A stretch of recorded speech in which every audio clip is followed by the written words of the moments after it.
Life can be full of surprises, but not always the good kind.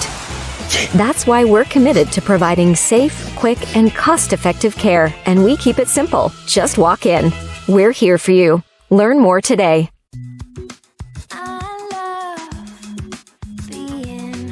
With exclusive buyer insights and our 100% money-back guarantee, we're confident we'll find buyers for your home. Howard Hanna. Home happens here. Welcome into Western New York Athletics. We're getting you ready for the biggest and baddest boys basketball show Western New York you've ever seen. We're really excited. We're going to be doing a lot of interviews right now. We're going to go through who those interviews are going to be today, and then we're also going to have a panel discussion. And we've got right now with us, we've actually got Clevis from the Buffalo News who's going to be joining us. I also wanted to let everyone know, yes, Chad from Center Court was asked. Please understand. He couldn't be here due to prior commitments, but please understand, of course we wanted Chad a part of this. We know how strong he is in the basketball community. We also want to throw out a special shout-out, Nelson Adams. Nelson, I hope everything's okay with you and your family. I know you had some things that you need to do because we wanted Nelson here today at the same time, too. So just so you know, we have reached out to a lot of people to make this the biggest show that we wanted to have for you guys in Western New York. So if you saw the girls basketball one yesterday, or perhaps our football one back in the fall, this is exactly the same format. We're going to interview a couple kids from the top teams in each bracket, and then we're going to go to our discussion panel and talk about each of those brackets that were just released yesterday. So, Tom, who do we have today? So he's not here yet, but we have invited James Robinson in Niagara Falls. We have Xavier Benton with Health Sciences and Trey Drake from Jamestown. Then we move down to A1. We have Makai Williams from McKinley, Xander Fletcher from Niagara Wheatfield, and Sean Kolnacki from Williamsville East. And then we're going to go to the A2 bracket where we've got Nick Moore from Amherst, and we got Nick DiGiulio from Will South. And Vonnie Rivera from South Park. Oh, and I forgot Yanni Rivera from South Park. I apologize. And B1, we have Jalen Duff, Newport, Logan Shipley, Depew, Justice Kleitz, Iroquois, and Julian Clemens, the 1,000-point man from Lackawanna. And then we're going to go down to the B2 bracket where we'll have Lucas Brown from Salamanca, Zach Phillips from Cleve Hill, and Anthony DeCapua from Allegheny Limestone. From Class C, we have Carson Conley from Randolph and Shamir Davis from MST. We have asked Brady Wiscop from Holland to join us, but unfortunately we hadn't heard back, so he may be coming also. And then in the D bracket, we've got Carson Swanson from Westfield, Derek Ebersol from North Collins, and Blake Kopta from Clymer.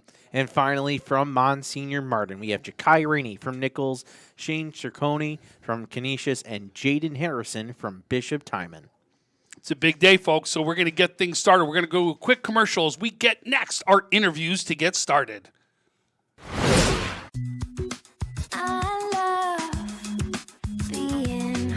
With exclusive buyer insights and our 100% money-back guarantee, we're confident we'll find buyers for your home. Howard Hanna. Home happens here. Logistics Plus is a global transportation provider headquartered in Erie, PA, with locations worldwide, including right here in Western New York. Logistics Plus is consistently recognized as a fast-growing transportation and logistics company, great supply chain partner, top freight broker, leading project cargo manager, and a great place to work. With a strong passion for excellence, our 500-plus employees put the plus in logistics. Call our Buffalo office today for an efficient, personal approach for all of your transportation needs. Sometimes it just isn't your day. We all need a little help from time to time. That's why we're committed to providing safe, quick, and cost-effective pediatric care. And we keep it simple. Just walk in. We're here for you. Learn more today. Western New York, I am excited to begin the boys basketball preview show. And join with me, Xavier Benton from Health Sciences. I've had the opportunity to watch you since you were young, if you remember. I remember calling you over as a 10th grader and go, I cannot wait to see when you take over as a senior on this team what's going to happen. Talk about you and how you've evolved as a player from then as that young point guard to where you are now. Well, me as a sophomore, it was a struggle. I really didn't know much of the game. So as I was growing up, playing under Ty, he was a great coach. He helped me develop more, and I just took it from there. You really did. But it wasn't like you were a bad 10th grader. I mean, you shined. You can see you already shining as a 10th grader, right? So what did you have to do to take that game to the next level? I kept working. Even on off days when we didn't have practice, I kept working, pushing myself. Very nice. Xavier, you this year are a very interesting team because you weren't a part of a conference this year, right? So you really had to go out and play every single team that you possibly could to be able to get your games in right there. So talk about how tough your schedule was this year and how it's going to help you for the playoffs. Well, we played almost every best team in Western New York. It was a struggle for us to play. Like the first game we lost to Canisius, and I was just from there. We showed no mercy from there. I mean, really has. It's been exactly what you guys wanted to do, right? Do you feel that tough schedule really is going to help you for the playoffs? Yes. You know, we talk about year after year. Your coach is fearless when it comes to his schedule, right? He'll take on everyone and anybody that will go out there and listen and be able to help it. So, but because you haven't played a lot of these teams inside conference, right? How do you prepare for the playoffs that haven't seen many of these teams? Well, we watch our own film and fix our mistakes, so we come ready to play in the playoffs. But how do you learn about the other teams that are out there that you haven't seen yet? We watch film on them and learn what they like to do. So we once we stop all that, they had nothing else to pull out the bag. Gotta like that right there. So now, here comes the run, right? You know the AA right now is stacked. You've got some great teams. You're going to see here we got Jamestown here, right, which you played a fantastic game against, right? Remember how close that game was? Yeah. You already know how good Niagara Falls is, right? You know that they're going to be teams like Will North that's going to be ready to play in something like this, right? You know Lancaster's a tough defensive team, right? Lancaster, Will North, right? Jamestown. I could keep going for the AA conferences, you know. What's going to be the secret for health sciences to move along in the playoffs? Our kids going to be playing defense and run offense smoothly. And does that begin with you? Yes. Absolutely. So listen, no doubt health sciences is going to be in the mix. They're the number 2 seed right now. Can't wait to see how this plays out as we're going to now go to our next interview with Francis Beck. All right, I'm with Trey Drake of Jamestown. This Jamestown team, similar to football, has been leading the way really in Class AA, one of the top teams in ECIC1. You're 17-3 this season. What's been the key to the Red Raiders' success? Yeah, well, first, thank you so much for having me. I appreciate it. I feel like the biggest key to our success this year has we've just came together as a group as the seasons come along. You know, we're progressively learning our roles, each and every one of us, and we look forward to the postseason to show people how much damage we can do. All right, 17-3. Your 3 losses. One is from a team out of state, and your 2 others are Canisius and Timon. Yep. Nothing to shake your head at. So let me ask, what did you learn from those 2 losses, specifically to Canisius and Timon? Because I know the Canisius game was very close. Yeah, for sure. You know, one thing Coach Drake isn't afraid of is playing a tough non-league schedule. So, you know, I feel like we play a pretty tough schedule every single year, but we've learned a lot about ourselves throughout those 2 games. You know, the 2 losses, you know, probably were a better thing for us. It taught us what we need to know about a team. It showed us our positive and negatives as a team, and obviously what we need to be working on. All right, Western New York, if you didn't see it, we did the Parent Challenge, speaking of Coach Drake, with Trey and Marley and Coach Drake. So out of all those questions, which answer did you disagree with Coach Drake the most on? Yeah, that was a super fun video to shoot. We had a lot of fun, but I'd probably say the most controversial one was who's the best shooter. You know, we get a lot of questions about it. If you ask Coach, he'll still say he's the best shooter in the family. You know, Marley's a really good shooter too. She puts a lot of work in, but I think at the end of the season we need to do a Drake family 3-point shootout and you know get the ball rolling for family bragging rights. Would your shooting be the aspect of your game you're most proud of, or maybe is there something you've been trying to work on lately that you've really improved on? Yeah, I think I've always been, you know, known as a little bit of a shooter throughout my game, but I feel like my game in the paint is probably what aspect I've grown the most on. I've worked a lot on my inside game throughout the off season, and like I said, that's probably the one that's developed the most. I feel like adding that to my game has definitely produced a well all-around game in general. And finally, the $1 million question. You guys made it to the state semifinals last year. What is it going to take for the Jamestown Red Raiders to win a state championship? I think right now we just got to take it one game at a time. We can't look too ahead in the future. All the teams in AA. If you look at the bracket from up to down, all the teams in AA are more than worthy of winning a sectional title this year. But I feel like I said, we just need to take it one game at a time. We were undefeated in our league, but we had lots of competitive and very close games. So like I said, just take it one step at a time. And like I said, whoever is worthy. Whoever wins 3 games is worthy of winning it all. So I think whoever's on is who's going to end out on top, and whoever is going to beat everybody in our competition this year. All right, Trey, thank you for joining us. We're going to take a short break, but coming up next, we're going to toss it over to Stu Boyer and the gang, and we're going to talk about that Class AA playoffs bracket. You're watching the 2023 Boys Basketball Playoff Preview Show on WNY Athletics. Does he do car?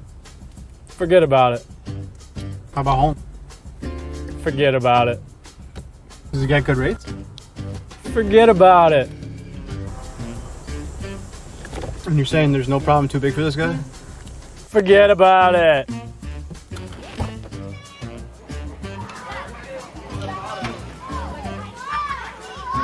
Oh, this is Johnny, the guy we've been talking about. Johnny, Paul Wolf.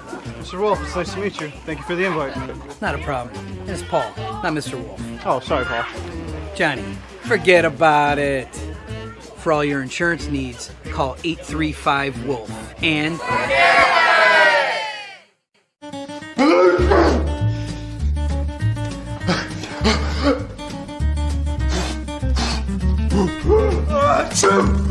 Avoiding care can lead to worse problems.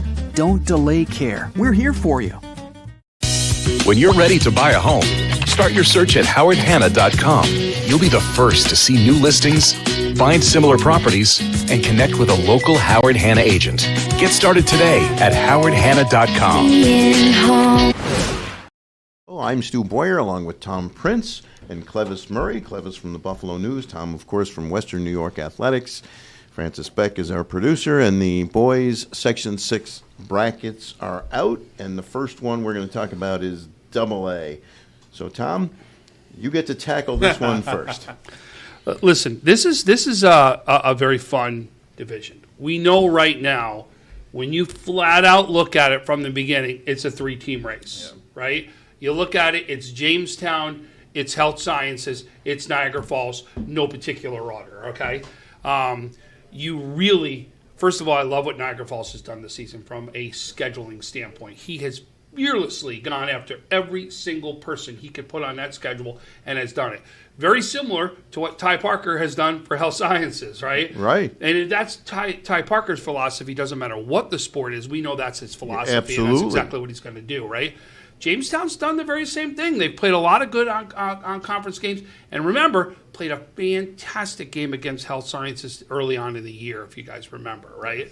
So, no doubt, absolutely, to me, those are your 3. Now, there are sleepers in the mix here, right? I'm going to tell you, do not count out this Lockport team. This Lockport team is fast, can do different things, has a big, right? Has some things that can really cause havoc for some teams that are out there. It just depends on matchups and how it works out, right? But I like Lockport as a sleeper. I also do not count out this Will North team, because this Will North team, what it is, they focus on defense. It's a defense-oriented team that can get hot at points with their offense out there and really cause some problems for any of those teams. And then you look at Lancaster, right? Lancaster, even though they haven't put up the scoring that they wanted to, they can make a game happen 32-30, right? 36-35, right? And if they make you get into a game like that, it could be exactly what Lancaster had wants, and they've got a guy in Harrington that can easily put up some points and score right there. So listen, this to me is very dangerous that you don't know out there what's going to happen. And when you look at the matchups right here, right? To me, the 4-5 matchup, Will North Lockport's going to be a great one. Don't count out an Orchard Park team that has been consistently going to Buff State the past couple of years. We know it's got some scoring capability over there. And Remember, a lot of their losses early came with injuries that were out there, that team's starting to gel together. But again, Health Sciences is still, the favorite in that one. And then you got to like Niagara Falls right there, but they're going to play Lancaster. Can Lancaster make this a 32-30 game is the question. And that's what I'm worried about.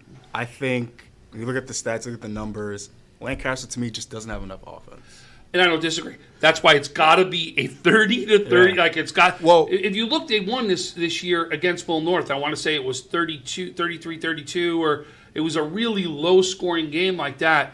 To me, that's how Lancaster's going to have to win a game. I agree. I'm worried if their defense can even allow that, given the high-powered offense of the teams like Niagara Falls against Jamestown Health Sciences. Because looking at their bracket, Niagara Falls. And then Health Sciences after, that's a tough thing. That's a tough thing for anyone. That's going to be fun. But listen, that's why, if you remember, Clevis, I started this off by saying, yes. Let's be honest. 1, 2, 3, right, are the leaders in the clubhouse. Right. But here's the sleepers that we're talking about that are out there.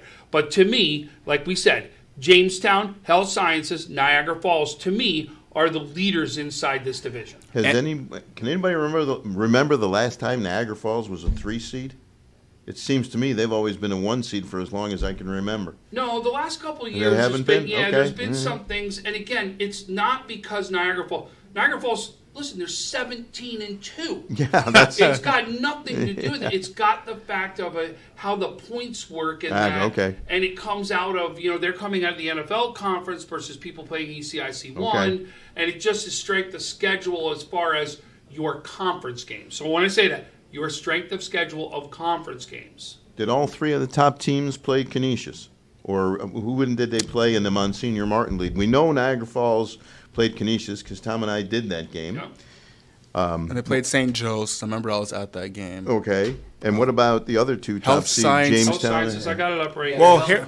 Health Sciences played Canisius. They lost 53-50 in the first game of the season. And I've won 18 straight games since. Okay. So this is really going to be fun because these teams are all rolling now, basically. I mean, listen, this is we're talking about, like we said, 3 of the top teams, not only in the division, but in all of Western New York, right? And then we included, of course, some of the Monsignor Martin teams that we're going to be talking about later. But what they've got to do, and I'm going to be honest with you, I was really hoping we get James Robinson here to talk to him in these interviews, because one of the questions that, to me, I wanted to ask to make sure that got seen is they had to retool. Like, they lost some big players last year, if you remember, right? So they had to retool. Not only did they retool, but they retooled and came out of the gates as the top team in Western New York. Yeah. Right? So I want to know how that happened. What did you do, right? What were the things that went into play that made that happen? Because to me, that was one of the biggest things you saw come out of Niagara Falls, the preparation and how they were ready to take on this season. I think for me, that just tells you what kind of guy Carlos Bradbury is, to have his team ready, to have his guys ready, to have a program ready where it's like, we're making another one for a sectional title. I think when I saw James Robinson play, his first few games, I was like, man, this could be the player of the year right now. And he's been hot the whole entire season. I just think, to me, his athleticism, his versatility just stands out among the rest. And to me, I think you can make an argument he is the best player in AA. Yeah, I no doubt about it. He's absolutely the player that you're going to be considering right now for player of the year inside that conference, right? And then you look at Health Sciences. I was going to say Health impresses me so much because to me they're a natural B school and they play a AA competition. They play Monsignor Martin schools and they steamroll people. Like, I was looking at their points per game, their defense. They on average they win by an average of 20 points per game. You got Health's roster and you see them play. They're not the biggest team. They do it by committee led by Amir and Xavier, but they find a way. And what impressed me about Health so much is that they're led by a freshman in Amir Moy, who I believe leads AA in scoring. That's incredible. Which is incredible, a freshman. Wow. So it's an impressive stat, and I believe Health Sciences also is the only team in Section 6 averaging at least 70 points per game. Wow. So their offense is something that teams need to watch for. Amir's averaging 17.7 points per game. Yes. I tell you what, guys, you mentioned this before, but I hope it becomes a trend with all coaches in terms of putting your schedule together. Play as tough a schedule as you can, like Ty Parker did for football, like these schools are doing for basketball this year. I hope that's a trend and every school is able to do that as much as possible, because that's a great thing for the players, the coaches, the fans. The competition brings out the best in everybody, and theoretically it'll bring out more fans. No, I agree. And Ty Parton, I talked to him. I did a story about him recently, and he's always talking about he wants to play the best competition. And he's happy now that they're no longer going to be independent next year. Where now you're going to have league opponents. Now you can still get in those tough games as you need to have the best strength schedule and prove to people like health is here to play. Like we are that team. Every year. Yes, you know what I mean? That's but true. think about that. Every year they've gone up a conference, right? Yes, so and in they other words, still- it's like, and they're still getting out there and proving that they can do. I mean, listen. I'm a cheerleader for Ty all day long. Like, I love this guy, I really do. You all know that. I constantly preach it with him. It's a coach I absolutely love, and to do that. But the third team, who I think in many people's heads is third out of those three teams, is Jamestown. Yeah. Be very, very careful, Western New York. Very, very careful, right? Look at this one game, right? Look at the game right here with health sciences and I don't have it on there. Health sciences in Orchard Park in the first round? No. Sorry, I was looking at a matchup. You talking about Jamestown? Yeah. Clarence or Frontier will. I missed that. I thought they played early in the year. Well, Clarence and Frontier, the winner of that gets Jamestown.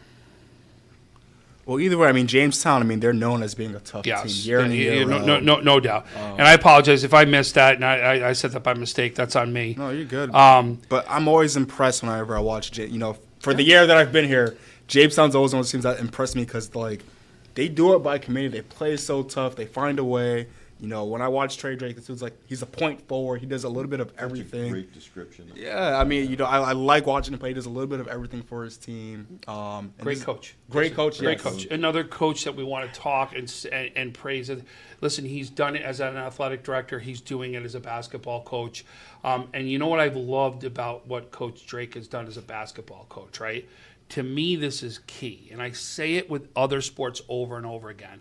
But the coaches that want to get down and dirty into the youth right there and really be able to help coach and do things in the youth programs are the ones that are going to be successful. And guess who's right down there coaching in the youth programs? Because personally, I've coached against them in AAU basketball. Oh, listen, they kicked my ass all over the place, right? I had no doubt they had the better team. But I'm just saying that's to me stuff I look at, right? Because those are that when you see the head coach of the varsity team down in some of these youth programs and having, either coaching or coaching from the side, Just having a presence. Having a presence is the key. Really does some great things. It means they're involved in building and continuing Making their a program. program. Also about Trey Drake, he has that clutch gene.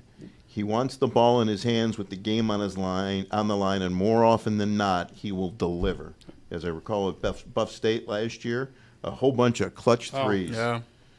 And I remember that team last year too. He had an all-star player on there that he had shared the ball with. Right, he had a big down low that was 6'8" that he could go to at any time. Right. Now you've got a totally different team right out there where Drake's one of the biggest on the floor. Yeah.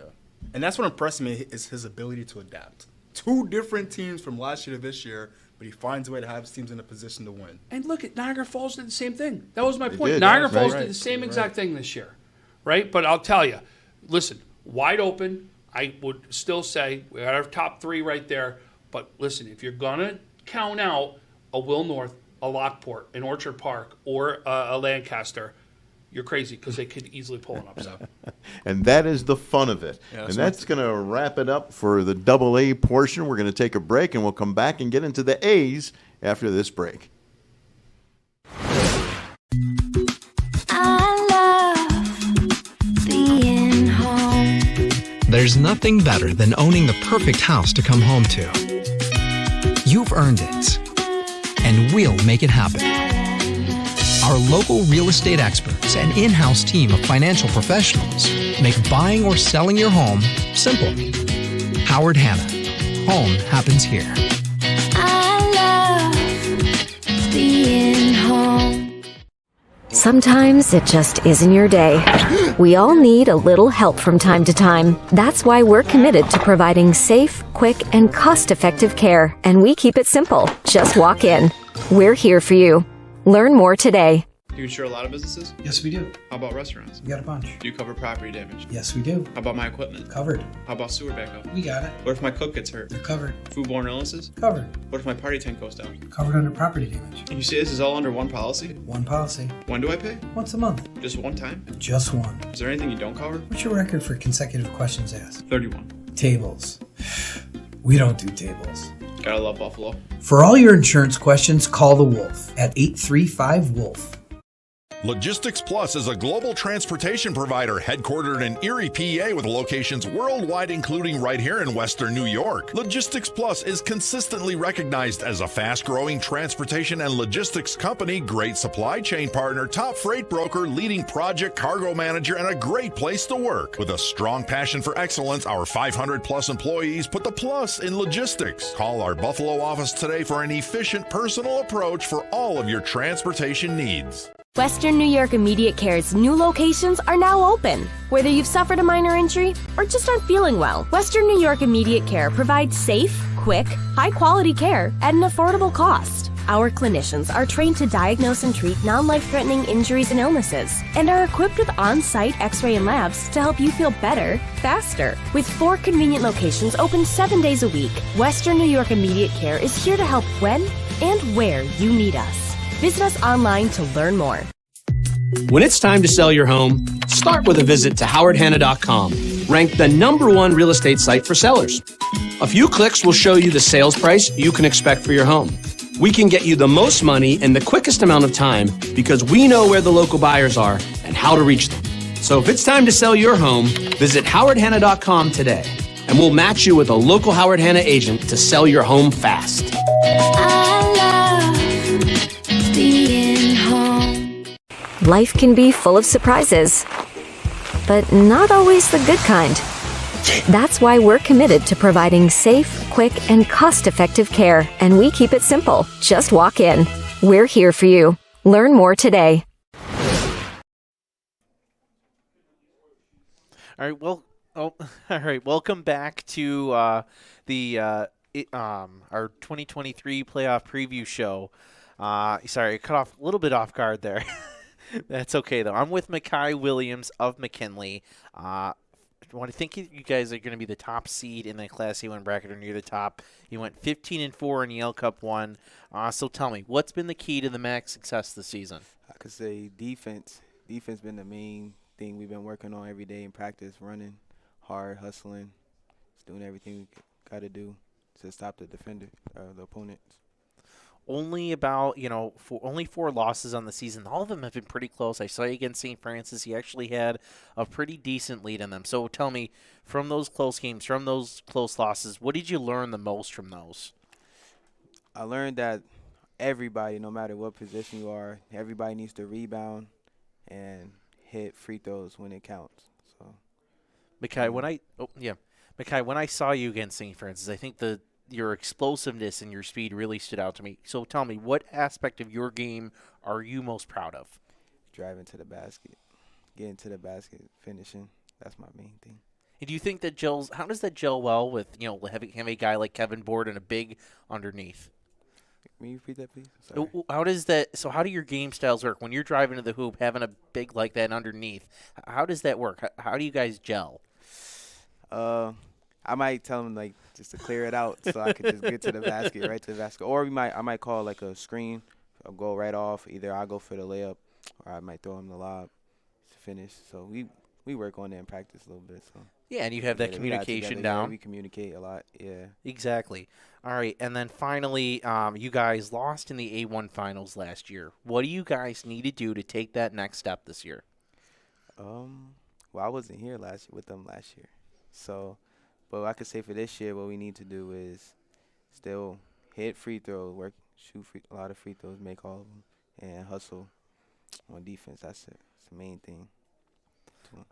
All right. Thank you, Mekhi. I'll now send it over to Chin Chifa. I'm here with Xander Fletcher from Niagara Wheatfield. Xander, thanks for being here, buddy. You guys finished 14-6 overall, 10-3 in the division. Mm-hmm. What was the main takeaway from the regular season? What would you say was the main reason that you guys had such a successful regular season? I would say just definitely we worked as a team. spread the ball around, like Ty, Sean, like we just had opportunities that like connected with Luke underneath. Right. Okay. So obviously you're a huge part of the team. You know, you led the team in points with over 23 points a game. Led the team in assists, led the team in steals, a little bit. Basically, did everything out there. You've been on varsity now for 4 years. How would you say that your game evolved, your own personal game evolved over the last 4 years? I definitely had to step up more this year without TJ. Like he led like everything last year, and he was a great player. But this year, just like taking advantage of what we have underneath and just being a better player. Yeah. So you mentioned last year's team with TJ Robinson, and you guys had an amazing run all the way through Buff State. Lost a tough one to Amherst. What is it going to take to have that type of run, or even go further this year in the playoffs? We've been here before with Willie's, but I mean, like just losing every game. Like first year and freshman year, we lost first round. Second year, we lost in the sectional championship. So just leaders like Ty and Sean, like we just gotta help the team out more. Great. Xander, looking forward to see you guys in the playoffs this year. Good luck. I'm going to shoot over to Tom Prince now. Thank you. Now, we now have us joined from Sean Kolnacki of Will East. And there we go. Sorry, we had my mic has a problem. I got Sean Kolnacki here of Williamsville East. Sorry, we're having a problem with the mics here. So, Sean, the big man right here. So, Sean, let's talk about Will East this year. Will East, to me, last year had a huge player on their team in Max Schneider, right, that you know about, and he was one of the top, most prolific scorers in Western New York. So you had to change your offense from what was last year to this year. Talk about that change that you went through as far as an offense is concerned. Well, having Max, obviously he's one crazy player. We had to come more as a team because we knew that there was going to be a lot of change that we'd have to do throughout the season. So we started relying on not just – we used Dorian, Mason, Jack, sophomore. We had to start coming together and knowing that we can do a lot of stuff, not even without Max, and we can just play as a team together. And you've really shown that, right? And it's an adjustment that I think you've gone out throughout the season. There's no doubt about it. Let's talk about your schedule, though. You really have had a great non-conference schedule, taking on teams like Lancaster, Clarence, St. Francis, St. Joe's. Talk about how those games have prepared you for the playoffs. Well, we gave it everything we would have in all those games. I'd say that they helped us to improve on our weak points because playing non-conference teams like Joe's and Francis is really big, really tall school, a lot of really tall kids on that team. Helped us to learn like what our weak points are, how we can fix them against when we had league competition, like when we play Amherst or Iroquois or something like that. So it helped us to be able to not have any of those mistakes happen in league play, and we wouldn't do them and we'd win our games. That's awesome. Well, talk about your role in this team this year. What have you excelled at so far this year on the floor? But let's talk about you and your role. Well, one thing my coaches always preached to me is rebounding the ball, and just getting every single rebound you possibly could, and like that should be like your main goal. So my main goal would just be get every single rebound that would go up, get it or fight for the ball, dive on the floor for the ball, and get as many putbacks as I can. And I also I'm one of the vocal leaders on the team. Without Max, he was the leader. So I I'd say learned from what he did as a leader and kind of like put that out onto what I do to like make sure that we all stay together as a team, that we don't fall apart throughout the game. So what would you rather have, a 20 rebound game or a 20-point game? Honestly, 20 rebound game. I feel like it's a lot more impressive. Like that. So now I'm going to ask you, what does Will East need to do to make a run and get to Buff State? Well, one thing that we have to do, especially against teams like NT and McKinley, is rebounding. They have a lot of good, really, really tall players that are like, I couldn't even imagine how tall they are. But I think that rebounding and not like falling apart throughout the game is going to be really one of the main things we have to do in order to win the games, and playing every single quarter like it's our last game ever, because we lose, we're out. So yeah. And it could be, right? Yeah, in some cases, right? Yeah. So, listen, thank you so much for joining us. Great insight here from Sean Kolnacki, as we are now going to go to our panel. Does he do car? Forget about it. How about home? Forget about it. Does he get good rates? Forget about it. And you're saying there's no problem too big for this guy? Forget about it.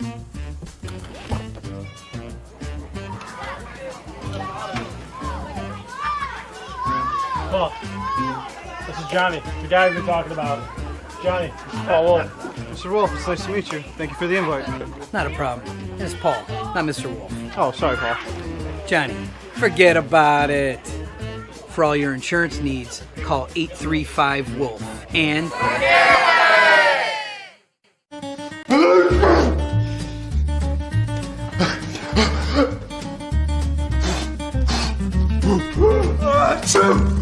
Avoiding care can lead to worse problems.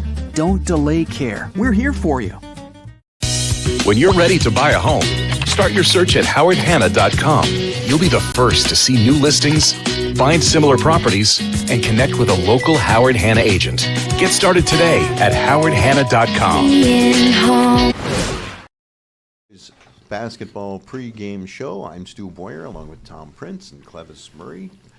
Clevis from the Buffalo News. And guys, you look at this A1 bracket, and record-wise at least, McKinley all alone on top, 16-4. The next best record comes from Niagara Wheatfield and International Prep at 14-6. So are these records true indicators of the kind of teams they are, or do we have some here that aren't as good or aren't as bad as the record would indicate?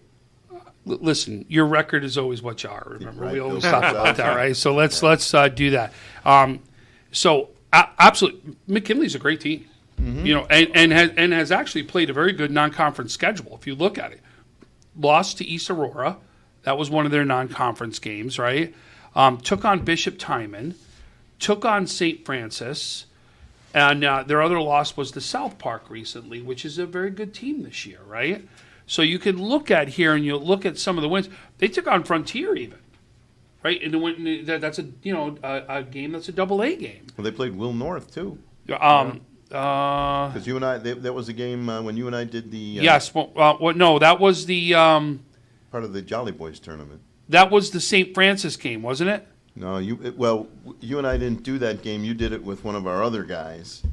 But it was Will North and McKinley jumped out to a big lead. Oh, no, that was before we got there. That game was finishing. We didn't do that game, right? Okay. Yes. Well, so, yes, at Will North. And that was the Amherst one. Yes, the Jolly Boys tournament. They won 63-57 in that one. Remember, Will North came on in the second that half. one. I apologize. I thought we were talking about the Hilbert scenario. I No. apologize. No, I wasn't. that's okay.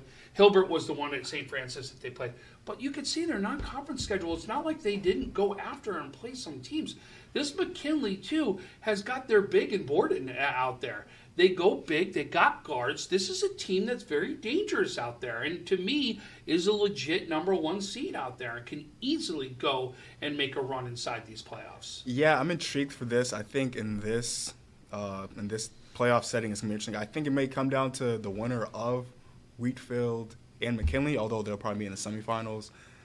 It's just way too close for me to call, but for some reason, I just think though McKinley and Niagara Wheatfield are just, it's hard for me to pick. I think they're just so close. For some reason,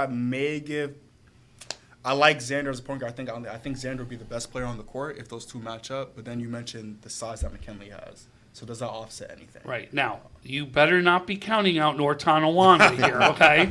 Because the two games, Niagara Wheatfield and North Tonawanda, were 43-38, and the second game was 52-51.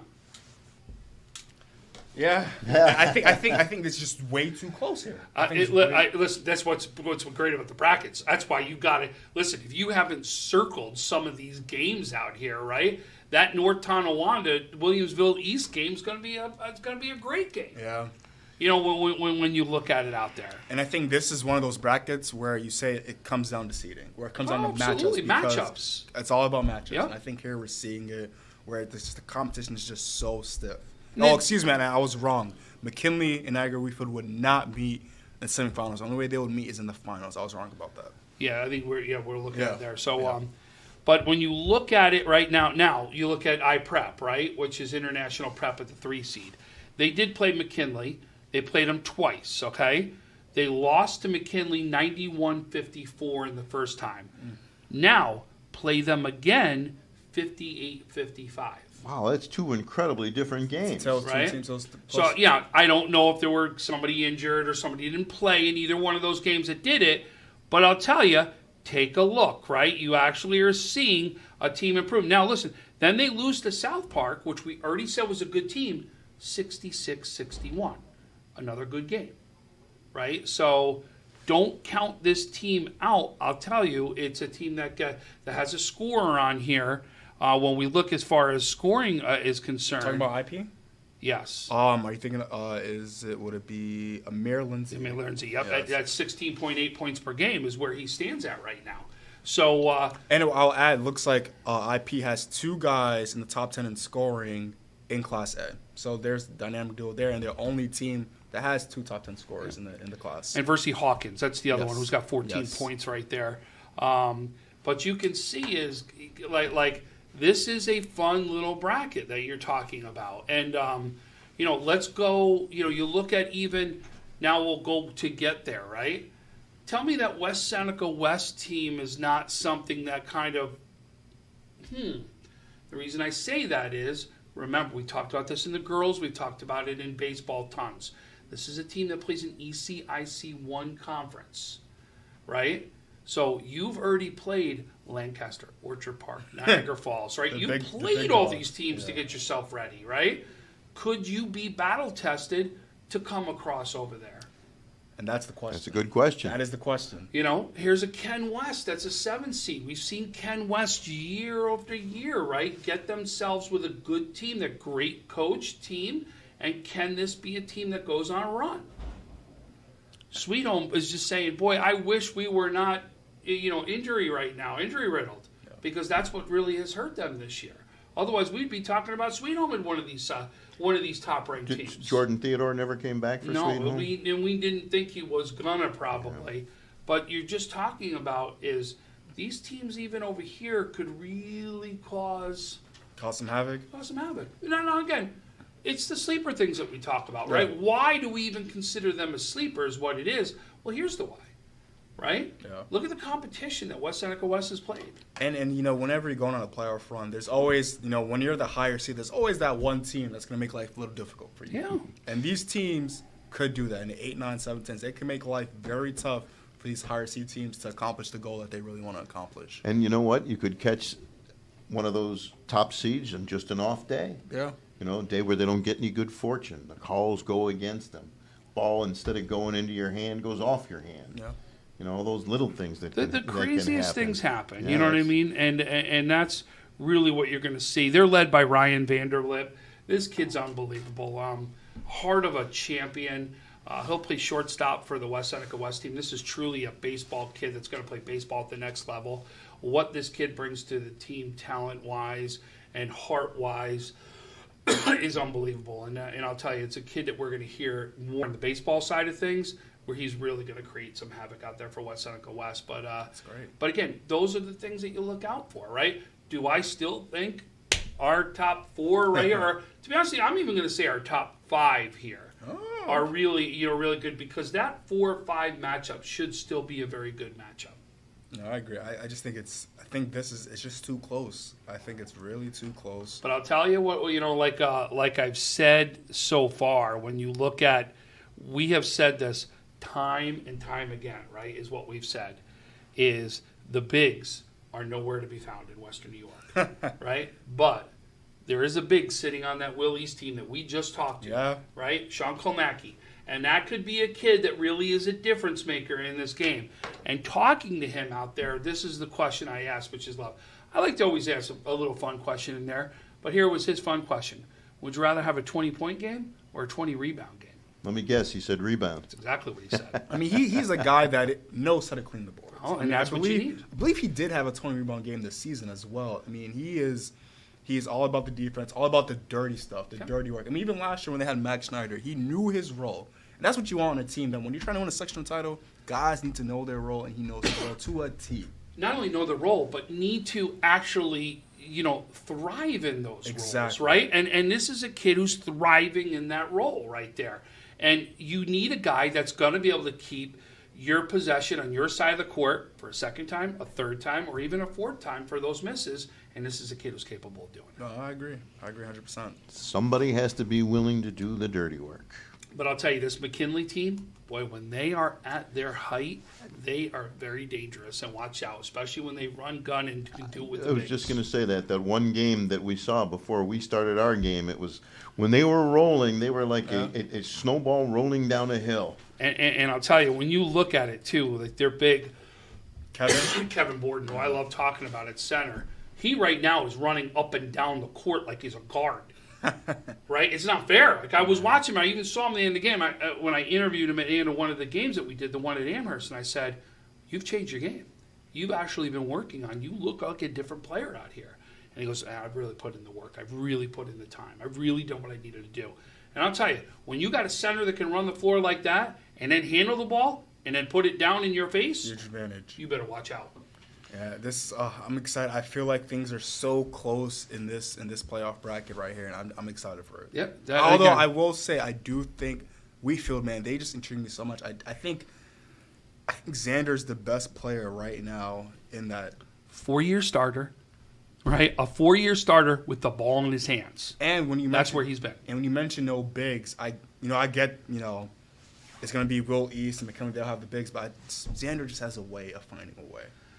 And the way that kid slashes to the hole, I mean, he is very tough to stop. You know what I mean? And think about it. He's already come off a season with a quarterback. Well, you could tell me, right? If this kid wanted to play football at the next level, would you be surprised? Not at all. Right? And here's a kid who's probably better at basketball, right?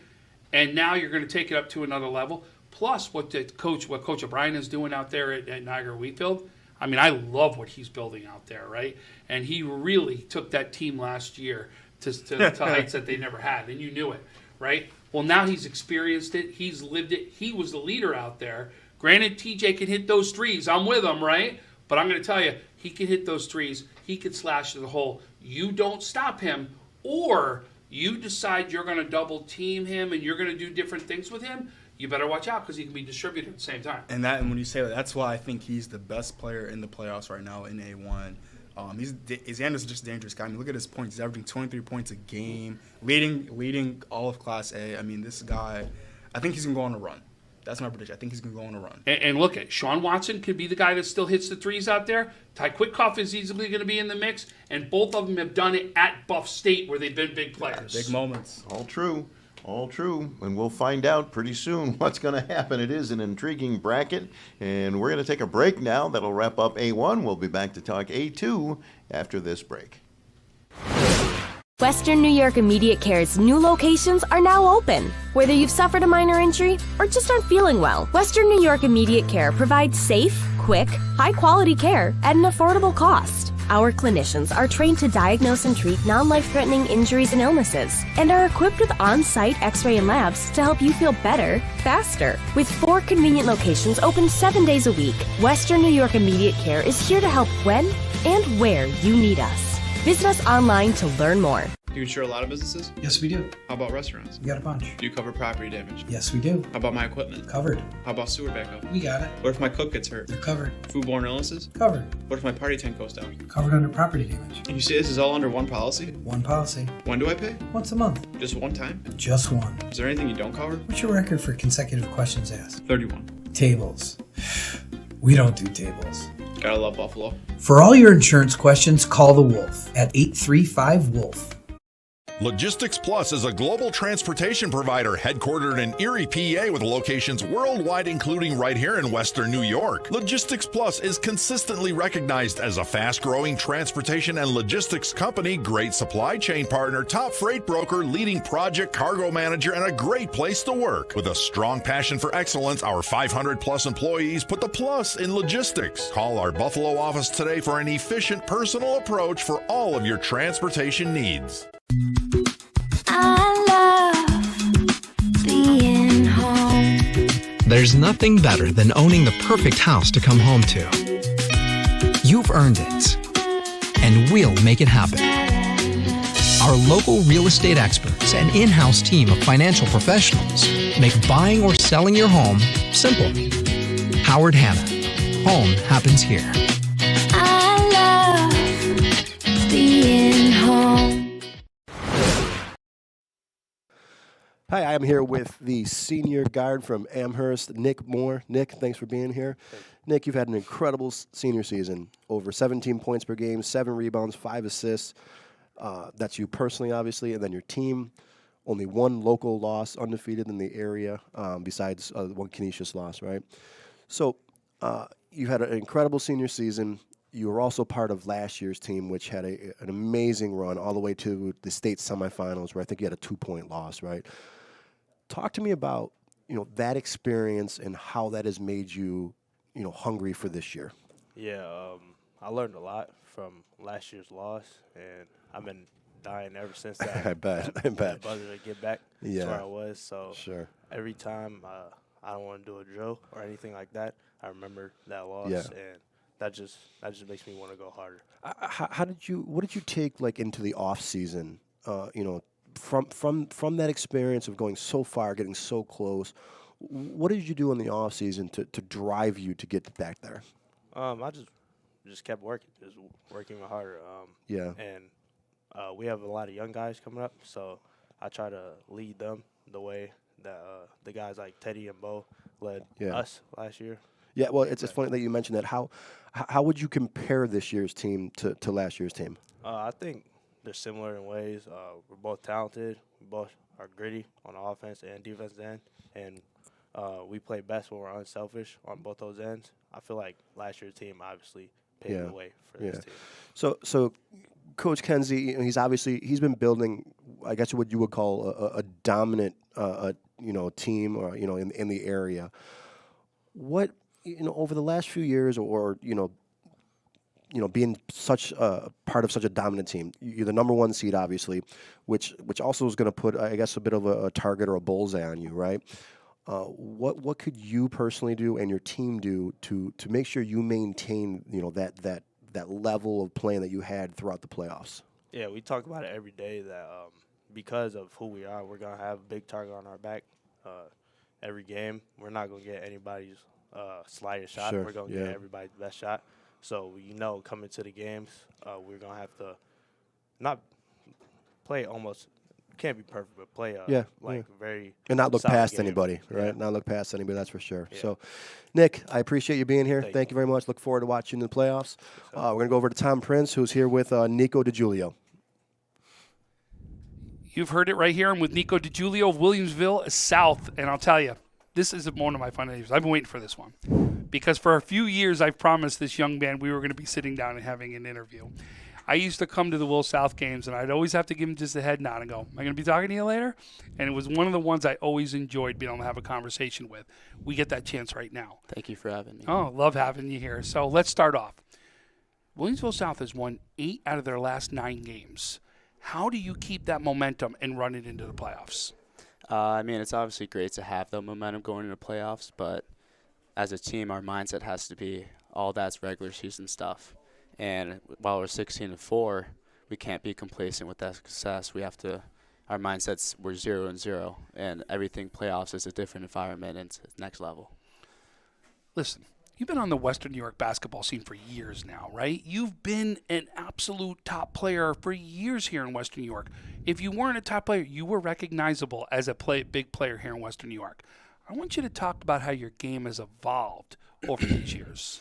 When I look back at my freshman year, I was hungry for winning, success, all that. But I was more of a pass-first guard because I had my brother there with me. Now this year, I'm kind of in my brother's spot where he was. So I've changed my game instead of pass-first, more being like a leading scorer type of player. But at the same time, I'm still hungry to win. 17 points a game is nothing to sneeze at, right? That's exactly where you stand. That you still got that ability to pass, though, that's in there, right? So, okay, fun question. You've done this all the way. I've watched you have highlight passes that we could be putting on ESPN, right? You've also got the capability of driving to the hole and having something big happen right around the basket. Or, boy, you can shoot the three and it'd be nice, right? So you had a choice. You got to have one of them. What do you choose? Like I said, I'm more naturally a pass-first point guard, so being that way, there's no better feeling than a nice pass, getting your teammate involved, and giving your team that momentum. I've watched you some passes, whether it was behind the back, whether it was something great, whether it was into a hole like this. Those are absolutely fun to watch. And not only that, it becomes fun for you and the person that puts the points up on the board. So listen, not only have you evolved, but Will South has evolved this year as a team when you look at it. Like I said, your brother's not there anymore, right? So you've had some people that have, over the last couple of years, that team has changed and evolved. Talk about how Will South has evolved this year as a team. I think this year especially, everyone's really bought in to what we're trying to do. We came up short last year, and it hurt, and everyone was hurt from that loss. And now we know our goal, and we realize it's a process. But since everyone's bought in, even when we're down at halftime or something's not going right in a game, it's a simple fix of we know what we have to do. We just have to go out there and do it. And if it's fixes that simple, it allows for us to succeed. Listen, it's going to be a battle at the top of this, right? We know, especially when you got teams coming from all different conferences, right? It's a battle. So what are the keys to victory for Will South to get themselves back to Buff State? I think the main thing is discipline. Obviously, we're not very experienced making a deep playoff run, but what got us to succeed in the regular season, we need to keep going. We need to have that discipline again for the playoff run, and every team wants it, but we have to realize that every game could be our last, and you have no option but to give everything you have. Well, there you go. You've heard it. He's the point guard. He's the floor general over there at Will South. Nico DiGiulio, thank you so much for joining me today. We are now going to kick it over to Francis Beck. All right, I'm with Giovanni Rivera of South Park. The Sparks are 12-7 this year in Yale Cup 1. I was looking at last year. You guys were 500. So tell me, what's the difference? Why you guys jumped so much this year? This year is different. There's kids that actually want to buy in on what we're doing and actually want to play as a team and not just go out there for just their stats and just go out there to just have fun. People actually want to win and be part of something this year and not just sit there and pout when they're not getting in or doing certain things. Everybody's in on it and just wants to win. Speaking of stats, I want to talk about you for a second. Averaging 17 points per game, the leader of this team. What's been going right for you on the court? Just getting my team involved, trying to get them involved so that way I can get my open shots and get open when I need to be. Just team helps a lot. All right, as I mentioned, you guys have taken a big step this year. You're going to be one of the top teams in this A2 bracket. So what do you guys need to do in this postseason in order to really get where you want to go? Discipline, for sure. We need to run our plays. We need to get better at running sets. We need to come down, listen to what we got to do, and get it done. We can't go out there and just be disorganized. We got to be organized, and we got to go out there and do what we got to do. All right, that's Giovanni Rivera from South Park. Coming up next, we have Stu Boyer and the gang are going to be talking about this A2 bracket. You're watching the 2023 Boys Basketball Playoff Preview Show on WNY Athletics. Does he do car? Forget about it. How about home? Forget about it. Does he get good rates? Forget about it. And you're saying there's no problem too big for this guy? Forget about it.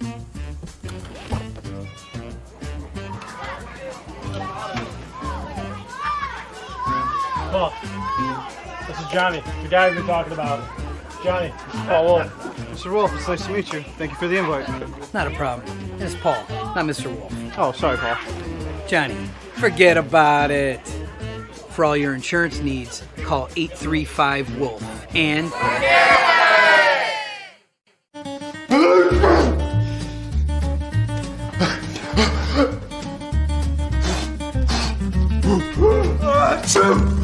Avoiding care can lead to worse problems.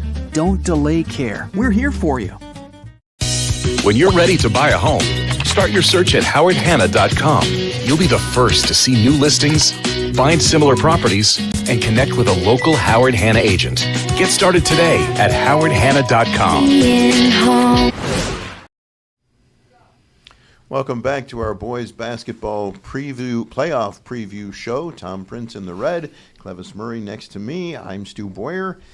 And now we're going to check out the A2 bracket. And on top of that bracket are the Amherst Tigers at 17-3, followed closely by The second-seeded Billies from Williamsville South at 16-4. Would anyone suggest that Amherst is anything but a clear-cut favorite? I never allow I know, clear cuts. that's why You know I that. But listen, this defense is something to watch. Yeah, it's swarming. I mean, I call it almost the opposite of the Syracuse zone, right? Because the Syracuse zone is known for the length down, right? You know what I mean, in the back end of the zone, where their length is really where the defense comes from. Here is the top of the zone is where this defense is so key because it's swarming and it will double team the ball very quickly. And when they double team the ball as quickly as they do, that guard, whoever's carrying that ball, has made some mistakes, which have been key turnovers to help Amherst be able to make some runs. Yeah, whenever I've watched Amherst a few times this year, and the way that they've been able to be back in the same position that they were in last year after losing their bigs, as we talked about. We talked about the bigs. They lost their bigs. I love the way they use Antonio Andrews. This guy, he's just a lanky, rangy guy, but knows how to control the center of the paint. He knows how to do the dirty work. He knows the drill. And I think when you talk about the Amherst defense, it's just Chris Kenzie as a defensive coach. Even in their pregame, they're doing defensive drills. They're taking charges. Kenzie's doing it with them. They're a great team to watch. Defensively and even offensively. You have a guy like Nick Moore, first team on Western New York last year. He has his team in the same position as they did last year. Amherst, they're a tough team. And again, you're talking about Nick Moore, another floor general that just knows how to lead a team. He just led a team to the state semifinals. Yeah. And there's something to say about experience and what happens out on the floor and how you do that and how you've experienced these big games and know how to do when the pressure's on you. Yeah, and I think just Nick, I think maybe I'm just very confident in a lot of guys. I think he's going to have a big playoffs as well. He's averaging 17 points a game. That's going to go up. I think Antonio Andrews double-double. I just think those two guys are the key. And I just think Amherst is just an A2. There's teams there that can compete with them, but it's just how do you stand with that team? I just think so highly of that team. And I think they're going to be a tough outing for everyone. I know Will South. I know you're going to mention Will South. Listen, and Will South, I think, is that team that can definitely hang with an Amherst team. Well, who's going to handle their defense? Hold on. Yes. We just talked about a floor general. Who's the floor general? We're now going to go over to Will South on, right? Yeah. Nico DiGiulio is a kid that knows how to handle the ball and can handle the ball through some of this presence that you're going to see happen out there, especially when it comes to a double teaming. Yeah, nice pronunciation on his name too. I would have messed that up. I think Will South is a team that, like you said, he's their floor general. He'll lead them. I believe they'll meet. Is it the finals? Right? I believe that's how they'll meet up. Yeah, in the finals. Yes. That is an even matchup to me. That is a very close matchup to me. And that's what I'm excited for. The only reason I give the edge to Amherst at this point is because of defense. That's where I'm giving the edge to. Now, listen. And they met. They met earlier in the year. Amherst. Oh, they met twice? Yeah, they met twice. Conference, yeah. Amherst beat them by 21 in one meeting and by 10 in the second meeting. So now the question is, if they do meet again, which Will South team are we getting? Or which Amherst team? Or which Amherst team? Right? It could be either one, right? But at the same time right? Nico's that special player that we've watched grow up here in Western New York, right? I remember watching him as the youth player, right, where this kid would knife through every defense. The pass would go all of a sudden or out of his hands, and you were sitting there looking, where'd the ball go? You know what I mean? Like, he was that good to watch, right? And now he's had to take that game and evolve it into the scoring game.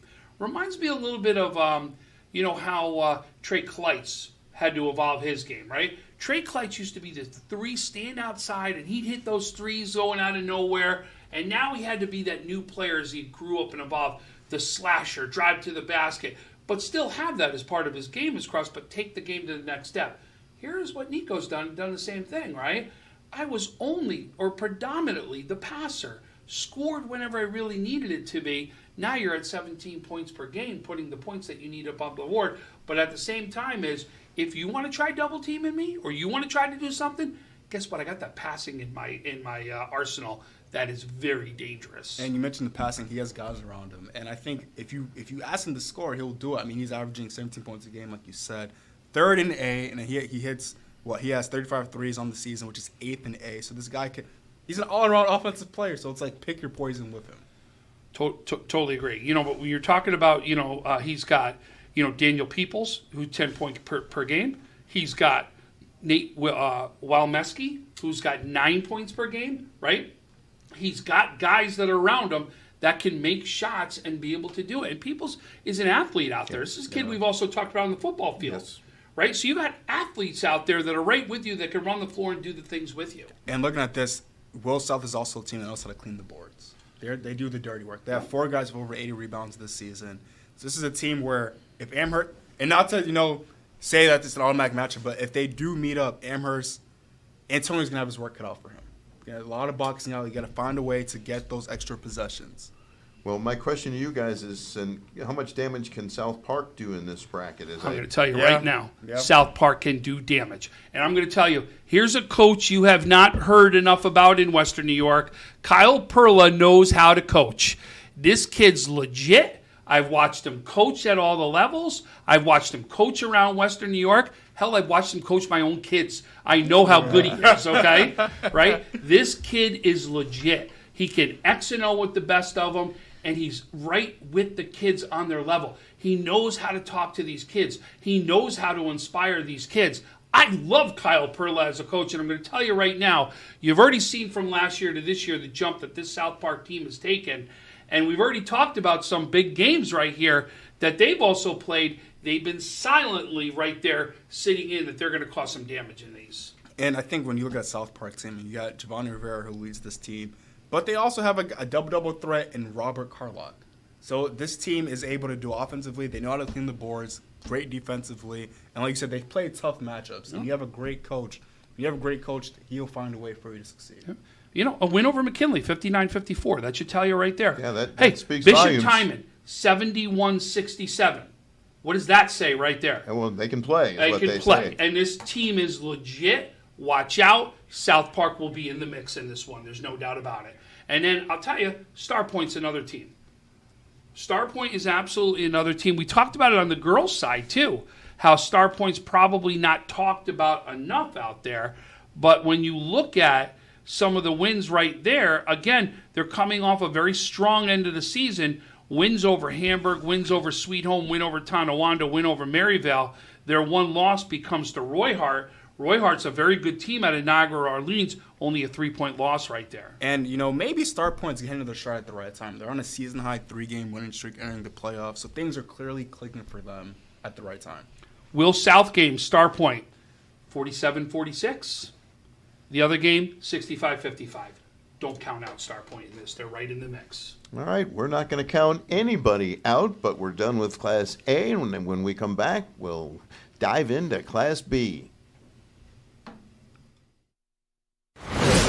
Western New York Immediate Care's new locations are now open. Whether you've suffered a minor injury or just aren't feeling well, Western New York Immediate Care provides safe, quick, high-quality care at an affordable cost. Our clinicians are trained to diagnose and treat non-life-threatening injuries and illnesses and are equipped with on-site x-ray and labs to help you feel better, faster. With 4 convenient locations open 7 days a week, Western New York Immediate Care is here to help when and where you need us. Visit us online to learn more. Do you insure a lot of businesses? Yes, we do. How about restaurants? We got a bunch. Do you cover property damage? Yes, we do. How about my equipment? Covered. How about sewer backup? We got it. What if my cook gets hurt? They're covered. Foodborne illnesses? Covered. What if my party tent goes down? Covered under property damage. And you say this is all under one policy? One policy. When do I pay? Once a month. Just one time? Just one. Is there anything you don't cover? What's your record for consecutive questions asked? 31. Tables. We don't do tables. Gotta love Buffalo. For all your insurance questions, call the Wolf at 835-WOLF. Logistics Plus is a global transportation provider headquartered in Erie, PA with locations worldwide, including right here in Western New York. Logistics Plus is consistently recognized as a fast-growing transportation and logistics company, great supply chain partner, top freight broker, leading project cargo manager, and a great place to work. With a strong passion for excellence, our 500-plus employees put the plus in logistics. Call our Buffalo office today for an efficient, personal approach for all of your transportation needs. I love being home. There's nothing better than owning the perfect house to come home to. You've earned it, and we'll make it happen. Our local real estate experts and in-house team of financial professionals make buying or selling your home simple. Howard Hanna. Home happens here. I love being home. All right, I am here now with one of the premier players in Western New York, Jalen Duff from Newport, the senior guard, averaging over 27 points a game. Jalen, I feel like you've been on varsity since you've been about 10 years old now. Last season, you for your junior season, you went to Nichols, and then you came back to Newport for your senior year. Mm-hmm. Talk about that transition and what the decision was in going back to Newport. It was kind of a tough decision because the coach from Lupo had went to Nichols, and we have like a very strong bond. He's been helping me since I was probably like 8 or 9, just helping me get in the gym. So it was a tough decision leaving him because I've been with him forever. But overall, I just felt like I wanted to go back to like where it all started. Sure. Like we had like 8th grade, we had went very far. Last year, the Newport team had made it to Buff State. They lost. They almost won. They lost off by Mr. Buzzer Beater. So yeah. It was tough because I miss playing with the guys back at Newport. Like Bobby, we've been playing since AAU since like 9 or 10. Yeah. So I just like really miss playing with them, and they did have a good team. So I felt like we could go back and we could make a very like strong run. Yeah, that's a great answer. So, personally, you've achieved a lot of milestones in your career, especially this season alone. You've had 7 games of over 30 points this season. You eclipsed the 2,000-point mark, this year. What would you say that the success that? What would you say would be the main reason for your own personal success? My own personal success, I feel like my teammates encouraged me like throughout the season because like people know like I like to score, I shoot a lot and things like that, and my teammates don't get mad like if I take a bad shot or something. They like encourage me to keep going, so it really just helps me overall. Like say I miss a shot, they'll come over and say like, okay, Joe, I'm sorry, keep going, which really just brings like my confidence up, which helps me to like keep going and help them get better too. And that's great. And as dominant of a senior season that you've had, and especially with having 17 wins, you got to have some role players with you. You have guys like Bobby Beeline and Nate Russell, Vinny Carlo. Talk about the roles that those guys have played this year also. Yeah, I feel like they really stepped up this year. Like Bobby, he had a good season last year, which like me and him together like were probably one of the best too in like Western New York in the backcourt. Nate Russell, he's really like a soccer star, so him coming over playing basketball like really helps us. He's a good rebounder, block shots. Vinny Carlo is also a great role player. He can make shots, drive to the hoop, play defense. And then our freshman guard, Graydon Brownwell, he's a really good shooter. Like he's only a freshman, but he stepped up in big games and making like tough threes and just everything. Yeah. How far can this team go? I feel like we could go all the way to the state championship. Buff State will be a good test for us, but I feel like we stick together, just play our game, do what we've been doing. I feel like we'll be good. Awesome. Jalen, appreciate you being here, buddy. Good luck in the playoffs. Thank you, man. Thank Shoot over to Tom Prince now. So I now have Logan Shipley here of Depew. Logan, I've got a chance to call probably your best game of the season, and that was against East Aurora. What a game that was. You took off, right? You guys took a big lead. Here comes East Aurora coming back. They get the lead late. Now, boop, they call timeout. I want you to walk me through that last shot from when you guys walked into the huddle with Coach to the time you made your shot. Coach Jones was just setting up a play for the corner man, and I knew they were switching all game on the screens, and he was setting up a double screen on the corner. So I kind of told my point guard to, if nothing was there, because they were going to switch it, and I didn't think it was going to be open, that he was going to be open, and I just gave him the ball. And luckily I was open for the game-winning shot. Did you call bank? Nah. Yeah, we're teasing. What a shot. You got to go out to our Western New York Twitter pages, Facebook, wherever we put the shot out there. It was amazing to watch. It really was. And you knew, you could see the minute you got that ball in the hand, you were ready to take that shot, and it went down. It was so much fun to watch. It was a great atmosphere to be a part of. So now let's talk about the division you're currently in, right? This B1 division is loaded, right? You got to admit, from top to bottom. But what's unique about the B division is that you're going to see teams that you haven't played against all year. How do you prepare for teams that you haven't seen all year long? Luckily, Coach Jones set us up with a good, tough schedule. Coming off like Salamanca, Allegheny, Limestone, and stuff like that. So we got a chance to play against some good teams, just in case. Like we get to Newport, Iroquois. We got Pioneer, Lackawanna that we got to luckily play twice. So I mean, we just gotta stay to our game plan, come to practice every day, and work. You're talking about those were two tough teams, right? Allegheny Limestone's been a perennial powerhouse, getting themselves over to Buff State year after year. Salamanca with Lucas Brown, we're going to be talking to later, right? One of the top scorers here in Western New York. That is an unbelievable schedule to be able to prepare yourself as. So listen, you're a captain on this Depew team, right? I want you to talk about your role as a captain this year, and then what are your strengths out there on the floor for Depew?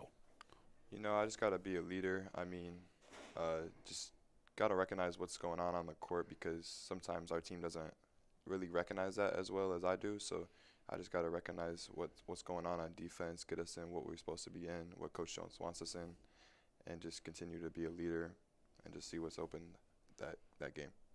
So now, if I was to say to you, Depew has got to advance to Buff State, what had happened or what has to happen for that to take place? We just got to show up starting tomorrow and just go to work, man. I mean, there's nothing really special that we got to do. I mean, Coach Jones always is a good coach. He got a good game plan for us, either game that we play, and we just got to stick to it, and no matter what, stick to the game plan. I mean, he got us. Logan, I've been watching you since you were young. I've known you since you were young. You should be proud of where you've gotten to right now, okay? Great job. Way to go this season. Way to be a leader. Fantastic job. Congratulations, buddy. All right, we're going to now kick this off to Francis Beck. All right, I am here with Justice Kleitz of Iroquois. They are 10-7 this year in ECIS2, a very tough division. So, Justice, tell me, what has been the key to Iroquois' success so far this season? Definitely defense. We were an offensive team last year with Trey and Nick, but since those two are gone, 50% of our scoring hasn't been there. So we really, before the season even started, we said to ourselves we're going to be a defensive team this year, and we've done that. We kept teams in the 40s, and that's how we won. We struggle scoring sometimes, some games, but when we do score, we are good scoring. But other times, it's our defense. We work really hard in defense. We have great leaders that are great defensive players, and that's what we pride ourselves on. Justice, we got to be honest. This last month or so, it's been a little rough for you guys. Had a little losing streak in there. So what do you think happened there? How are you guys trying to turn it around with playoffs coming up right now? Yeah, some of our guys had some sickness during our team, and that hurt us a little bit. And we played good teams, too. Every team we played has been really good, and we did go on a losing streak, but we got to bounce back, and I think we just got to focus on defense. I think we struggled a little bit on defense. We gave up too many points. That's why we lost, because we couldn't score enough. So I think going into playoffs, we just got to pride ourselves on defense. We got to be able to guard the three. Matchups are going to be a little tough against whoever we're going to play first round. So we just got to be ready and pride ourselves on defense. Justice, I want to talk about you for a second. Everybody knows about the shooting of. Let's talk about what part of your game are you most proud of? Whether it's something you've always been good at or something that you've been working on a lot lately. Definitely my driving this year. Like last year, I was more of a catch and shoot because I had Trey and Nick, and they took a lot of the shots, and I was more of a catch and shoot kind of guy. But this year, I really pride myself on getting 1-2 moves, getting by the guy, and going to finish with a layup, getting fouled. Got I think 80 free throws on the season, so I can get to the paint real well, and I get fouled or I'll finish. And my pull-up's pretty good, too, so I pride myself on the pull-up game because I'm smaller guard, so I'm not going to be able to finish every time. But most likely I'm going to get fouled, so that's what I pride myself on. Justice, you're only a freshman. So in the fall, you had to take over for your brother under center on the football field. Now in the winter, you kind of took over a little bit of his role on the basketball court. How is it different this winter, on basketball versus football? Well, I mean, football, even basketball, we have Nate McGoldrick and Matt McKira, and they're very good leaders. We have other great leaders on the basketball court. And taking over for Trey for basketball has been quite a challenge since I'm only a freshman, but it's been a big help having those guys on the court because they pick me up, and they're just great leaders. And, I've done my role, and I've scored and done what my coaches wanted me to do, but those guys really have helped me, and that's what That's what's our team. We're teamwork. So. Do you maybe feel the loss of his presence a little more on the basketball court because you guys were on at the same time, maybe? Yeah, definitely. Especially scoring. He would drive in, he'd kick it out, and I would have an open three. Now it's more of I got to create for myself and create for my teammates more. So it's not having that one guy anymore. I kind of got to be that guy. But like I said, I got great leaders on the court with me, so it's been a big help. All right, and finally, what is it going to take for Iroquois to make Buff State this year? Going back, defense, most importantly, defense. We're a defensive team, and if we're going to go to Buff State, we got to be locked down on defense, and we got to be able to make shots, too. We've had games where we probably shot 20% from three, and other games where we shot 35%, 40%. We had good shooting games, bad shooting games. We had to have those good shooting games when we go into playoffs and just be very, very good on defense and be disciplined. That's what's most important. All right, Justice, thank you for joining us.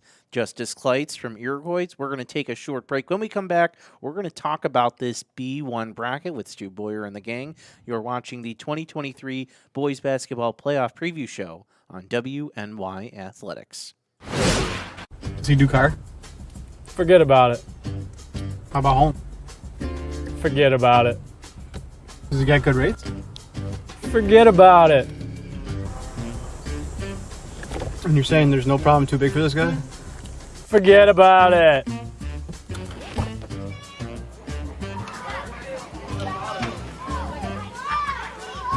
Look, this is Johnny, the guy we've been talking about. Johnny, this is Paul Wolf. Mr. Wolf, it's nice to meet you. Thank you for the invite. Not a problem. It's Paul, not Mr. Wolf. Oh, sorry, Paul. Johnny, forget about it.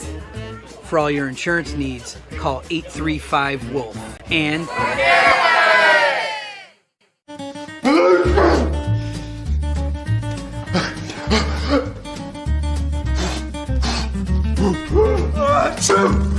Avoiding care can lead to worse problems.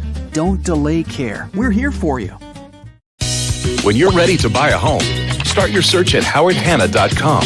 You'll be the first to see new listings, find similar properties, and connect with a local Howard Hanna agent. Get started today at howardhanna.com. Welcome back to our boys high school basketball preview show. We attack the Class B1 bracket, and sitting on top of that bracket by a good margin, at least in terms of record, is Lewiston Porter. They're 17-3. Depew and Pioneer, the second and third seed, are 13-7. So on paper, this appears to be Lewiston Porter's bracket to take, but they don't play the games on paper. I'll say that because I know, Clevis, what Tom's going to say to me. Yeah, I mean, for me, I'll get this going. I mean, I feel like you said, things can always happen, but Lewiston has just been so hot this season. They've won 9 of their last 10 games. The last game they lost was to Niagara Falls, a AA school. So I just think Lewiston is, you could say they're the favorite. But this is why, like you said, this is why you play the games. And I think with Duff returning back, they've just remained constant. This may be the one team I'm going to give you the nod on. Yay, finally, after all this time. You just talked in the last session about Niagara Wheatfield and the guard play. and I know nobody's seeing my eyes right now, but if you don't think Jalen Duff is sitting in that standpoint, Jalen Duff is right there. Yeah. If not the best point guard in Western New York, he's at least in that conversation. How many times he dropped 50 this year? At least twice, right? Look at his no, game. That was Ja'Kai Rainey who dropped 50. I twice. I thought it was Jalen. Does he have the 50? No 50, but it looks like he has scored 30 points in back-to-back games. Seven times he had 30-point games. I mean, even with Duff, real quick, I mean, he was a guy where, I got a little the conferences mixed up where I said, he was my pick for Niagara Frontier League Player of the Year, NFL Player of the Year. And I just think that highly of his game. He showed out this year, and I just think he's without a doubt the best player in that class. Watching him on the floor is just something. I mean, it really is. I mean, he could be a scorer. He could be a distributor. He can shut you down defensively. Last year, the reason Nichols doesn't go farther was because he was injured at the end of the year, if you remember, right? And he fought every tooth and nail through that. This kid is something to watch. But, okay, now there's the but, and there's something we don't talk about. This may be the best 1-2 punch in Western New York when you talk about scoring here. Beeline's 19 points a game with a 27-point per game guy, right? You normally don't think there's enough balls there to be able to get that much points for a high school game here in Western New York. And that's what the game's all about. It's about scoring. When you have a guy that can get buckets easily, like Jalen, then you have a number 2 that's Bobby. I mean, good luck trying to stop that. Yeah, that's exciting. And even look at a guy like Vinny Carlo. Right, he's got 9 points per game. Right, he's their guy that cleans up a lot of the stuff. Right, you think about it. You're right on the edge of a guy that's getting double digits. He's kind of like the unsung kind of guy. It really is. Pub and he deserves more pub.